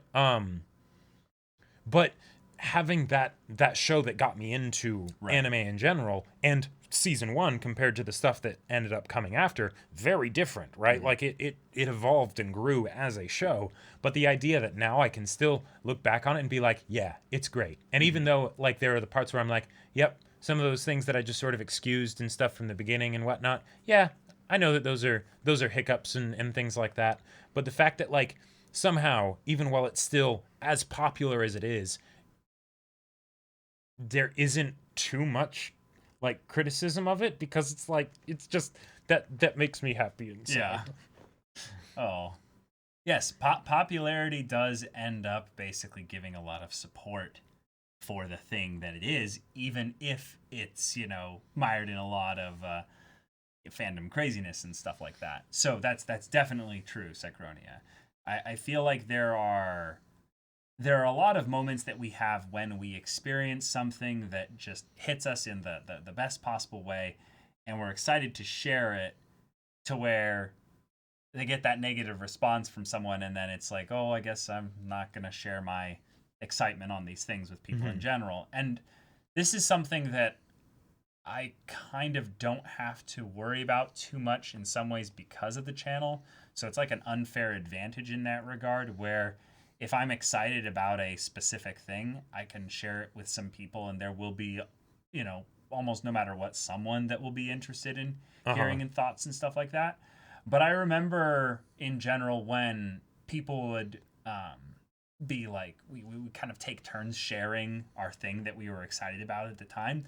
But it was that kind of thing where we were each just wanting to take turns and just be like, okay, now it's my turn. I want to share this thing. It's, okay, now it's my turn. I want to share those things. And we loved feeding off each other's like energy, excitement around the buzz of the thing there. But we didn't actually really look into the thing that they were excited about. So I don't know. That's kind of a whole other topic, actually, now that I think about it. But yeah. On that topic, though, are there any perfect experiences you guys are having recently that you would like to shill to us? We would be very happy to hear your guys' stuff in that regard. I love that take on it, James Seraph. If my favorite niche show gets super popular and gets a bunch of cringe fans, I'll accept that because it might be the price to pay for a season 2. That's too real. Like if I had to basically say, okay, I can get Haruhi season 3 or Spice and Wolf season 3, but in exchange there need to be, well, Haruhi already has a bunch of awful fans, I'm pretty sure, but bring in a bunch of like fans where I'm like, okay, I'm not with them. I would happily pay that price. Okay. Solo Leveling Manhwa is hype. Okay.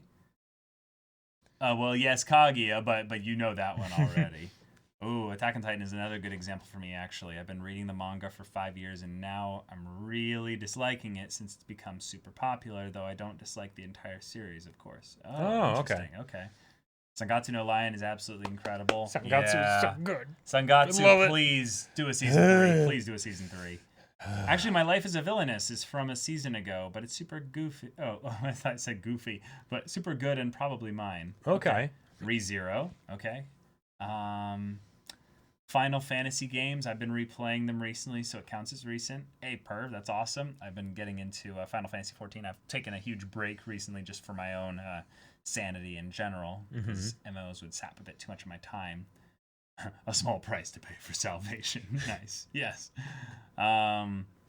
Still waiting for Hyoka season 2. Hyoka. I've heard of that. That's one. the Purple Eyes KyoAni show, I think.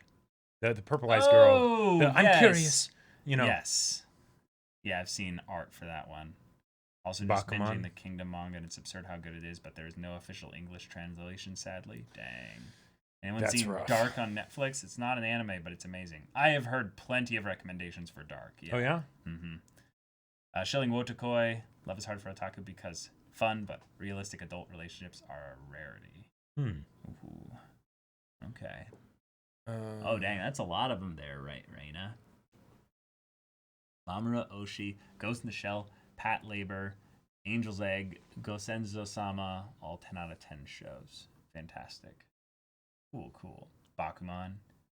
Dorohedoro. Jujutsu has been hitting for me. Okay, yeah. Ghost of Tsushima. Hey, a video game. Yeah. My Life as a Villainous for sure. I love the genre for a lot of reasons, but the bottom line is that it's the isekai power fantasy involving saving all those NPCs I love in the game. Jacob knows the feeling. Okay. Yu Yu Hakusho has been my comfort anime recently, and Jujutsu Kaisen has become my favorite new anime this season. Nice. All right. Oh, Norome Cantabile. That's an old one. This was a while ago, but I absolutely love The Good Place. Okay, yeah, I've heard of The Good Place, yeah. I shell for The Leftovers. I want to see The Leftovers at some point. What's The Leftovers again? It's a I've heard of that. it's killing me. But I feel like I should know what it's about, but I can't. It's a Lost I can't type place it. show. Okay. It's a Lost type show. I don't want to say more than that. Beastar Season 2. Yes, Beastar Season 2. Hype. Kobayashi has always been my perfect anime experience, and the reason I love it has changed, but it's still something that always cheers me up. See, that's probably the thing that I think we all... Like, for some reason, we all can get super aggressive, I'd say, when people start talking about their favorite anime with regards to, like, action or thriller or sci-fi or fantasy or anything like that. But when people describe their favorite comf shows... Everyone's like, oh, yes, I'm so glad you have a comf show that's just like your, just so... We are all at a round table here. Yes. Nana. Nice. Nana, yeah, we put that one on a poll recently, yeah. It's affected you so much emotionally that you absolutely cannot rewatch it. Whoa. Dang. That's okay. That's like, I only put things like Grave of Fireflies in that box. Yeah. Oh, you're also taking a break from FF14. Did you finish Heaven's Ward, Caleb? Yeah, I finished base Heaven's Ward. I have not finished any post base game Content? Story content. Yeah. Yoru Camp. There you go. That's an example of that. Feel good stuff. Yep. Oh, when Marnie was there. That's another Ghibli movie, isn't it? Yeah. I haven't seen that one yet. School life made me feel things I didn't know I could feel. Unfortunately, any discussion is omega spoilers. That's awesome. For me, the perfect series is the series that I can watch through at any point and still love it the same, if not more. I agree. I have talked about this with a lot of people in that some of the criteria I put for what's my perfect series, it's always rewatch value. Yeah. If I can rewatch it and I don't get tired of it, that helps so much. The more I can do with that, that's the peak stuff for me. Yep. Oh, Mirai. Okay, so Mirai? Thanks for pointing that out, Dutru. Which one is that? So, Mirai is the most recent film by Mamoru Hosoda, the guy who did Wolf Children. Now, okay. So it's on Netflix. And one of the reasons why this podcast ended up happening is because I ended up watching it, or not watching it, but I saw that it was on Netflix, right? Oh, okay. And I was like, oh, do I want to watch that? That's the Mamoru Hosoda film. Oh, yeah. And I found that I didn't really want to watch it, actually. Right. Okay, you told me about this. Yeah. Because the one in between Wolf Children and Mirai was Boy and the Beast. I liked Boy and the Beast. Like it was a fun movie, but it didn't become like a favorite movie, if you know what I mean. Gotcha. And because of that, it was just sort of one of those things of like that realization that, oh yeah, I don't feel like I need to watch this film, even though, you know, if you had asked me back after I'd watched Wolf Children, it was like, oh my God, yes, anything that this director does, sign me up for it. I'll pay whatever I need to. Just give it to me and give it to me now, right? Yeah. And it's like, oh, okay, I guess, you know, tastes change and things like that and perspectives and all that. It didn't hit different. I don't believe in perfection at all, and the stuff I rewatch the most is something I can fall asleep to, LOL. Sure. Okay. Sure. Like, I remember actually a time when I would just rewatch the Lord of the Rings movies and just be like, I'm not even really watching them. I just love hearing yeah. Okay. Can we talk about music? Because okay, so we're talking about like perfect, you know, anime and things like that and the whole notion of that. But one of the things that really hits different for me is like the perfect scenes where it's like, for some reason there maybe it's the track, or you know, the anime track or the animation or something. It might be a convergence, it might be one thing on its own that just makes it so that it's like, oh my God, I'm glad I watched this show just for that. Sure. Like, because there's the ones that are like obvious mentions for me, like A Silent Voice and things like that and whatnot. But then there's things like Crone from like the Guilty Crown OST. I haven't seen Guilty Crown. Crone is like potentially my very favorite song ever, right? Never actually watched the show, but I love that song. You know, Mirai Nikki, I will never recommend that show to anyone. It is just... That's how we know that Jacob's been kidnapped or something is being held at gunpoint, is he's recommending people to watch Mirai Nikki on Twitter. It's awful. Like, I was impressed at how awful it was at points. Like, the fact that the characters were able to be that bland and the story was able to be that angsty, I almost wanted to applaud it, right? Because I was thinking it had to be intentional. And I'm how we're talking about the perfect experience for someone, and you just potentially just shit on someone's perfect anime. Okay. Right there. Yeah. Okay. Yeah. Okay. I am so sorry if that's the case. I'm so sorry. That was all trying to build up so that when I say that I absolutely was so glad I watched it. Yeah. Because and this isn't, and I'm not saying this is like a backpedaling thing because of what Caleb said or anything like that. No. I know this is what you're building up to, but this is just the type of thing where you're trying to shill the soundtrack, and you didn't need to say any of that other previous stuff. No, I didn't. Well, okay, I still like Yunogasai's place within the story, and I enjoyed the show because of what I got from her character, but now I'm wondering if you guys are just memeing her. Right. True. But either way, it doesn't matter. It doesn't matter. But there were two tracks. One I can't remember the name of, but the other one was Here With You. Mm-hmm. And it would play whenever it was focusing on Yunogasai as a character, right? Mm-hmm. Yunogasai is a psycho, right? And yet, she is overtly psycho. You know she's psycho, right? Mm-hmm. And yet, any time that this track played in the show, I could not help myself. I was like, I want to know what her deal is. I feel like there's a story here. What is ticking on underneath the surface other than just Yuki and bloodthirst, right? Like what's going on there? Mm-hmm. And I will still listen to that song on repeat. And I'm, and it's one of those things where I got a perfect experience from that, even if I didn't like the show that it came with. Does that make sense? Mm-hmm. So, yeah. But that's one of those things where you can have a perfect experience with something that has a whole bunch of stuff in it that you really do not like. Yep. And there's a lot of things within that in Domestic Girlfriend. Yes, like exactly. The OP. Yep. And that's why the OP of Domestic Girlfriend is, in my opinion, one of the best musical OPs I've heard. Probably in my top, 150 OPs, something like that. Yeah. I don't know, actually, because I don't actually, like... You don't keep track of them? I don't keep track of all the OPs right. I've listened to. There's so many at this point. But it's high up there. But it's pretty good, yeah. Yeah. That's what it is for me with Bleach. Oh, sure. Like, that's one of the reasons why I'll still defend Bleach, even though there's a lot about it that I don't like, because I'm like, no. But there were some wonderful, perfect moments that I got from that, and I think some of them are even contained enough that you could go back and just get that. Like, you don't have to go through some of the stuff that you might not like in order to get it. But that's you. And that is totally me you. Personally, subjectively. Right. But then, of course, I will try and make my best case for that in case, I think it might be helpful to get past potential biases to make people potentially be able to see some of the things that I think are there. You know? But the point of this whole podcast was basically to say that we're all biased. Mm-hmm. None of us look at things exactly the same.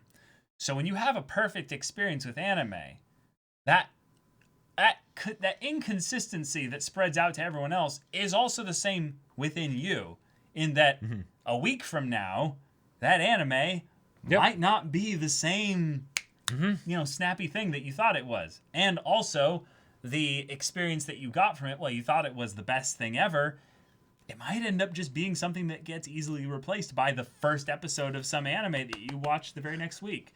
And that's, in some ways, just how wonderful the state of anime is right now in general, that we get so many things to pour over. And it's...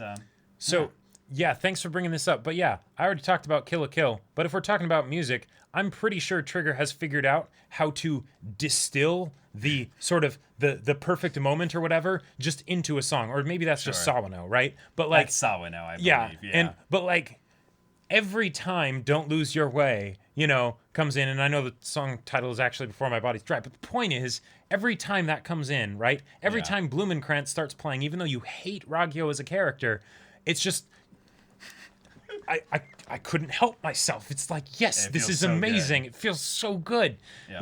So yeah. Hard to find, but if you can get a copy of Evangelion Rebirth, the song Tamashi no Refrain that plays when the mass production angels first come on screen, may my heart stop. There are some good OST moments in Evangelion. So that fight in general was just amazing. That looks awesome. Yeah. Isabella's Lullaby from The Promised Neverland. Yeah. Ooh, yeah. Yeah, exactly. Yeah. I think that's probably like one of those little things about anime that I've just been slow on the uptake with regards to appreciating. And that is just that there are so many little elements going into the production of anime that I don't necessarily acknowledge individually because I can't trace them back to being the thing that caused me to have the feeling at the specific time. I just know that this scene, for whatever reason, gave me that feeling. But music is one of those more obvious ones to where you're like, oh, that song, Giorno's theme just started there. Right. Even though it's not the start of Giorno's theme. Just that part, Giorno's theme just started, and you're like, okay, yep. All right, we're about to have a really good time. I'm extremely... feels bad, man, that they changed the composer for Haikyuu, even though the season's music has been pretty serviceable. Oh, I didn't know that. Yeah, I didn't know that. Okay.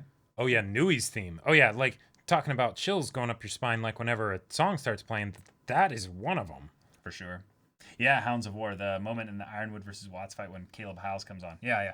I would die without regret. I'd offer up my life. Yep. Yeah. Okay, so Persona 4 OST. That is one of those ones where it's... I mean, I love the OST. I feel like it hasn't coalesced into like a singular experience or song that I can go through on repeat yet, though. Gotcha. And that's probably going to just continue to grow into that as I go through the game. You guys remember any show that you know has a lot of problems, but it still is perfect, quote unquote, in your heart? Like, most people won't enjoy it. I know Jacob's is probably Domestic Girlfriend. It very well might be. So I don't know. Yeah. I don't know. Okay, if I had to think, I know what it is. What? I know what it is. So go for it. It's not an anime. Oh. Airbender? No. Oh. He said a show that has a lot of problems. Oh. Avatar: The Last Airbender doesn't have a lot of problems, let me tell you. No, it doesn't. Avatar: No, The Last I know Airbender what has you're talking 5 about now. problems. You can put them all on one hand. Yep.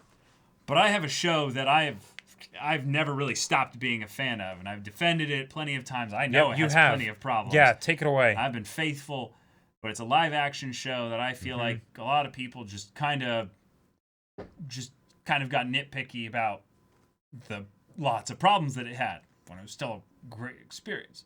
And that's Lost. Lost for me is like, it's that itch. It's the mystery box show. Like, when Lost was a thing, I just got in the community. I loved the theorizing and stuff. But there's this whole other like style of ways you can do that in anime that is just so fun that does it just, in my opinion, better. But for me, no, Lost just hit that perfect bit where I loved a large majority of the characters. Yeah. And there were a lot of them. So you get that ensemble cast, mystery box stuff there, convoluted as hell plot with theories and plot holes everywhere and stuff like that. Yep, check.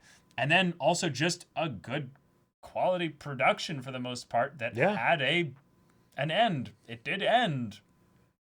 And also it's not episodic as much as it was kind of an overarching narrative for the majority For the characters, of it. yeah. Yeah.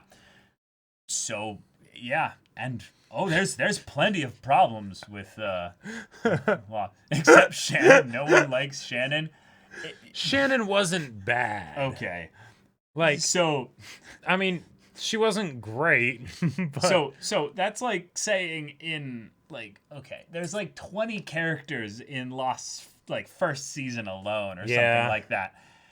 And to say like the one character that gets the least time probably in the whole first season as well. For the most part, she's just the brother of the person that tragically... Did you say she's the brother? Or she's the sister... Jacob's watched a lot of Domestic Girlfriend recently, and Jacob, they weren't related by blood. No, I know. They weren't related by blood. They had that whole tension thing. But no, it was that her brother... The biggest, most defining point about her character in the first season was that her not brother died. Like that was basically it. Spoilers, Jacob. Oh my God! Spoiling the first season of Lost. Oh, but that's sue me. Yeah, I know. That's the one for me where it was definitely a show that it's remained in that like it was perfect for me, and I will definitely rewatch it with people if they haven't seen it and stuff like that, and I'll rewatch like an episode or 3 here or there. Oh, but, really? You still do? Good for you. Yeah. Dude. Like, one, I love reactions to Lost, specifically. But I also really, really like specific individual episodes in Lost that just did their little character focus there really well. Because that's, I think, where actually Lost was the strongest, was how it would blend the cuts back to stuff that happened with the flight and then a character's backstory to the stories that were happening in the middle of their problems on the island. And it just did a really good job at that. Oh, yeah. The character writing in Lost was great up through the end, I feel like. Like, the biggest problem would just be that if a character either didn't get very much character focus, so not much time to develop them, or you just found them unlikable as a person. But it wasn't that they were like a badly written character. I feel like it was just that it's easy to not like them. Yeah. But yeah, for mine, it might just be Domestic Girlfriend, but I feel like that's a bit too recent of one. It might be Haruhi. Haruhi, I feel like, is kind of the... Yeah, it probably is. Haruhi is probably that one, because I knew from the get-go that it had all kinds of issues. And I'm, not as rose-colored lenses kind of about it, Like, I see a bunch of the other issues that it had and everything. But God, I still love it. I still listen to the renditions of Eric Seichi's classical pieces that they did for the Disappearance movie, on repeat. Like, I still absolutely adore Crispin Freeman's performance for Kyon's monologue in the movie. You know, Wow.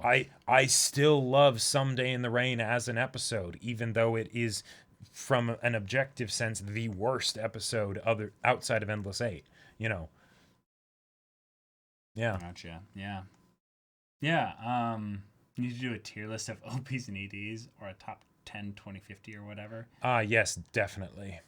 That sounds like a nightmare. Oh boy. With regards to actually there was a streamer I saw do this. Oh yeah? This was something that was kind of funny. He didn't do a tier list. He did a tournament arc where he basically would listen to the OPs of specific anime, and then he would put a poll in, and then once they got 1,000 votes into chat and stuff like that, then they would basically do that. But I that's just a DMCA nightmare. So I'm sure this guy's just deleting the VOD and stuff like that. Yeah, I think it was Ludwig. Yeah, and I think the only reason why I found out about it was just because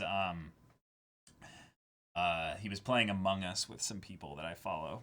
Gotcha. But yeah, it was kind of interesting. I mean, why would we need to do a One Piece OP or ED tier list? Because Bon Voyage is obviously the best one. You said Bon.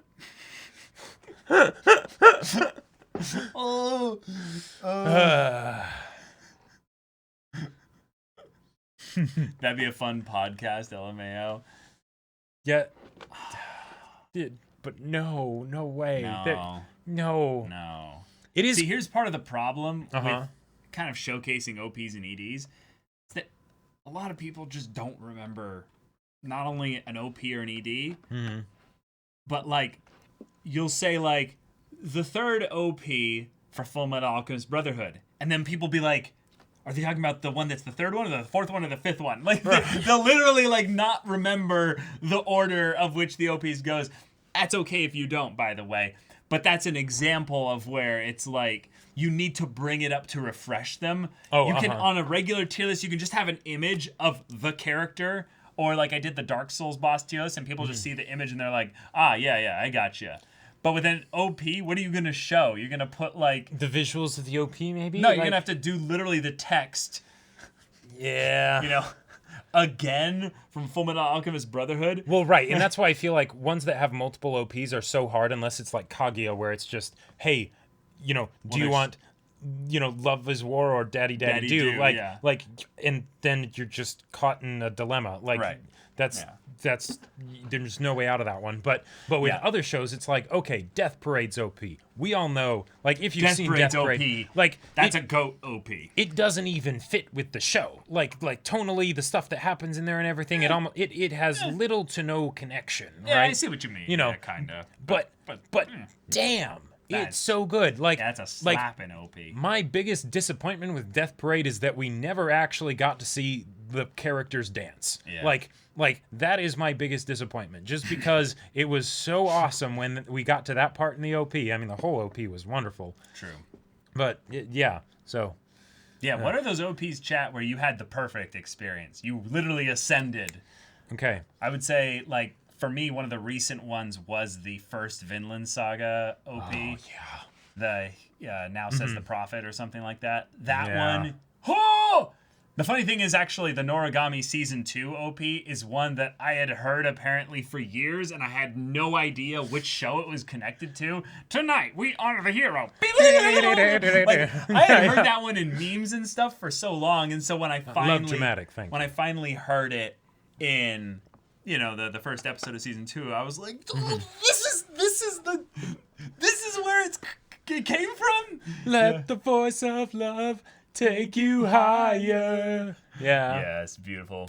IBG Music, thank you so much for the 3 months. Appreciate it. So I'll throw in one of my perfect experiences with OPs / EDs, and that's the Black Lagoon ED. Yeah. I love that ED. I know. I wish it existed somewhere other than just on YouTube, because literally, I would have just been like, who is this Edison group? It's probably some random people that they just brought into the studio and they slapped the name Edison on it because they needed something. But Damn, I love that ED so much. Yeah. It fits the show so well. It's the less is more rule just perfectly. I just remembered displayed. that there were 2 recent OPs in Monogatari that blew my freaking socks off. And that was the one with Senjugahara and then the one with Ogi. Those 2...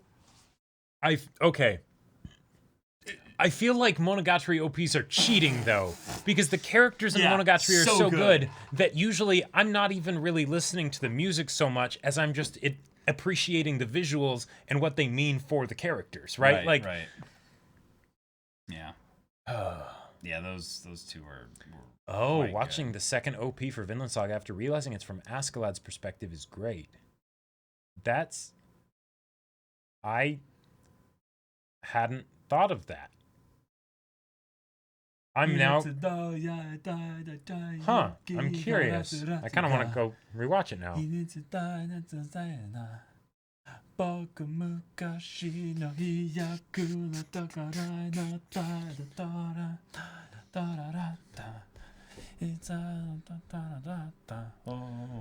So I just bleed and feel the blood I have inside me. Okay, no, yeah, so yes, there are exceptions to what I said about the Monogatari OPs. Renai Circulation is definitely one of them. I feel like there's at least 1 or 2 others, but I can't think of them at the moment. It's a choice, the one to judge me, the only way you have and always seek. Everyone, I will crush them all. Enemies that I see now will see you fall. Kings and gods, change the odds. I'm the one who makes my final call. Oh, it is Askeladd's perspective. Oh, it is. Oh, it is totally his perspective. Whoa. Oh, I gotta go rewatch Vinland Saga now. Okay. Okay. All right. Here's another one for perfect experience for me with OPs specifically. And extra specific. no, so I have a lot of OPs that I absolutely love to death, right? But this one, no, I'm not going to say it, but this one is a different kind of love for this one because of how the visuals, but then the song, and also its placement within the show, right? The fact that this show has this OP, I love it so much.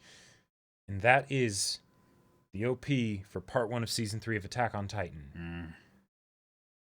I love that song so much. The song alone, the visuals make it even better. Like, there's some of the best visuals I've seen on an anime OP. Like, for the show's kind of themes and stuff like that. well, yeah. It also being narratively like fitting and everything too. But like the use of color in it and everything is incredible. Like, I love it. The fact that like I'm in some ways, even though I think it's so underrated and I wish it got more attention and like appreciation, because it kind of doesn't fit the part 1 in season 3 kind of feel. But I am glad that as a result of that, they like went even more into the visuals, because I was just like, yes, please and thank you. It feels like Red Swan, that's right. That's Red Swan, I feel like was basically okay. I feel like Red Swan is a season 1 ED or a season 2 ED. Sure, it should have been that way. But the thing was, they're like, nah, let's hint at the future. Let's kind of tease some things going on within Eren. Whatever that whole thing was that we got in season 2. The season 2 ED. What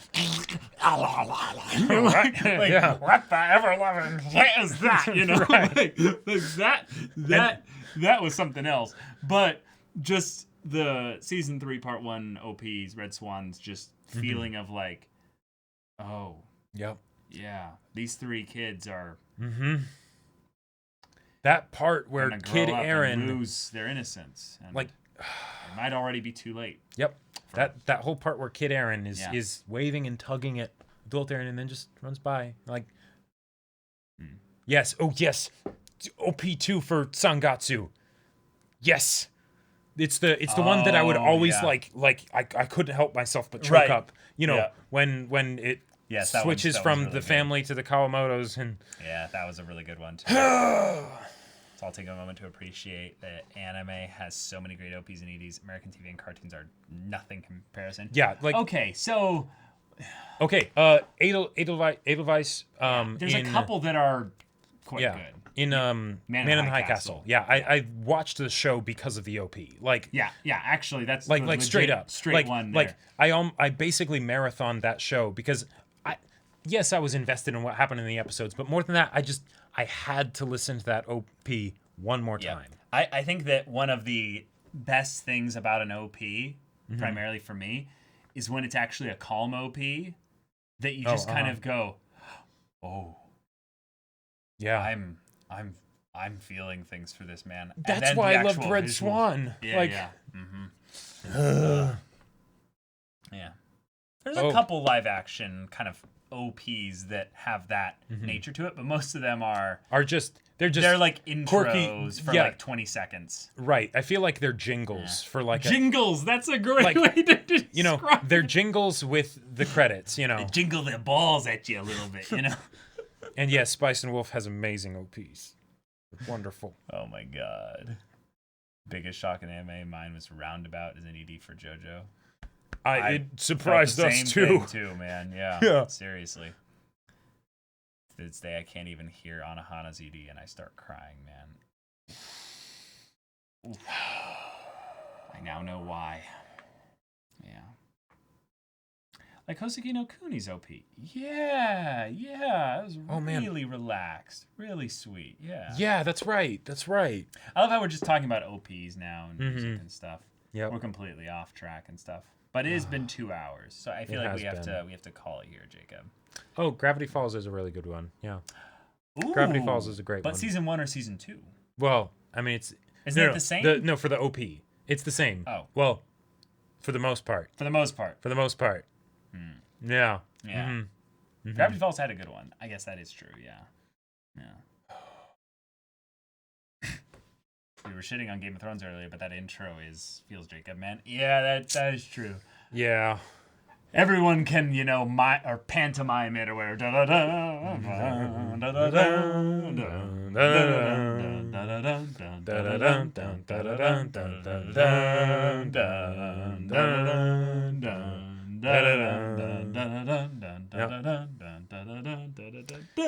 Yeah, Bacano OP. Bacano OP. In my opinion, that slaps. That's like if Death Parade is in GOAT level with like Noragami season 2 OP and like a bunch of other ones like Monogatari and stuff like that. Like Bacano OP is like the low S tier, like extremely good. Even though it's like more about actually how it kind of keeps all the characters on track for you rather than actually give you the best musical experience necessarily. Well, no, I think the musical experience I'm talking about the best though. No, but I think if you were to compare Death Parade versus Bacano, dude. No, okay. I think the thing that holds Bacano back, if anything, in the OP is the visuals, because it has to focus on like reminding you of the characters. It's still great, right? Dude, it's a tracking thing of taking you from Isaac and Miria all the way back through everyone to Isaac and Miria. Oh no, I know. It's genius. It is my favorite of, I'm sure, any like remember the characters like OP visuals, but it's still remember the characters OP visuals. Like, I think they're genius. But I think it's genius too, but well.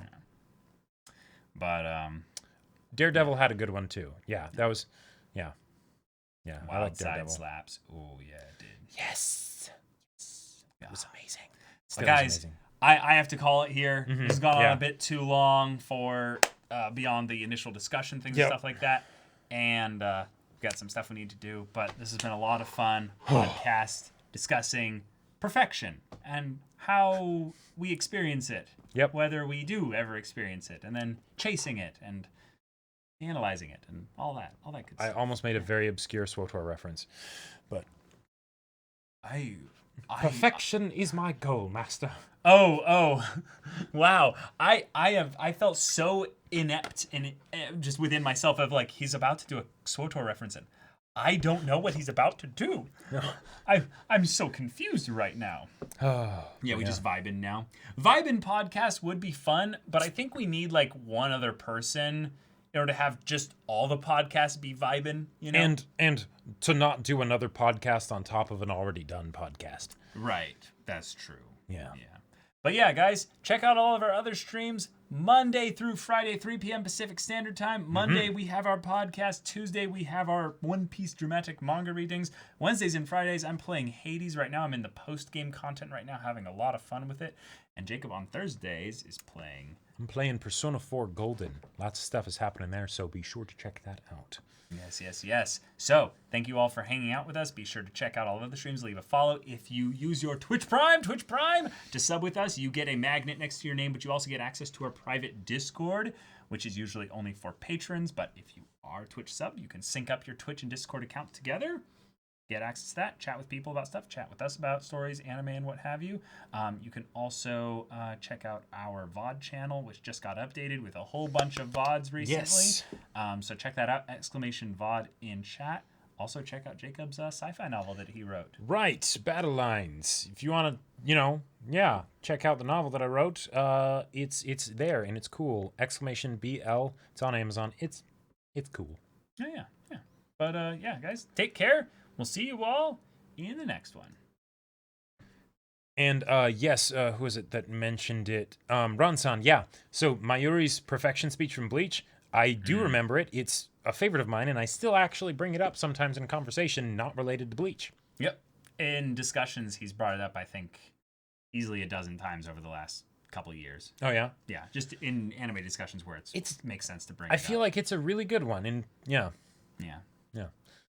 It's one of those ones where you're not necessarily telling everyone, there's this moment in Bleach. You just kind of bringing it up as a point of reference. I feel like it goes hand in hand with the sort of journey realization that Edward Elric goes on in FMAB. And gotcha. Also in parallel the villain. Yeah. Oh, no. I wasn't thinking about that as an idea to invite people to the podcast and stuff like that. This is such a relaxed, chill thing that we would not want to plan all that stuff for. Oh, that seems like work. What?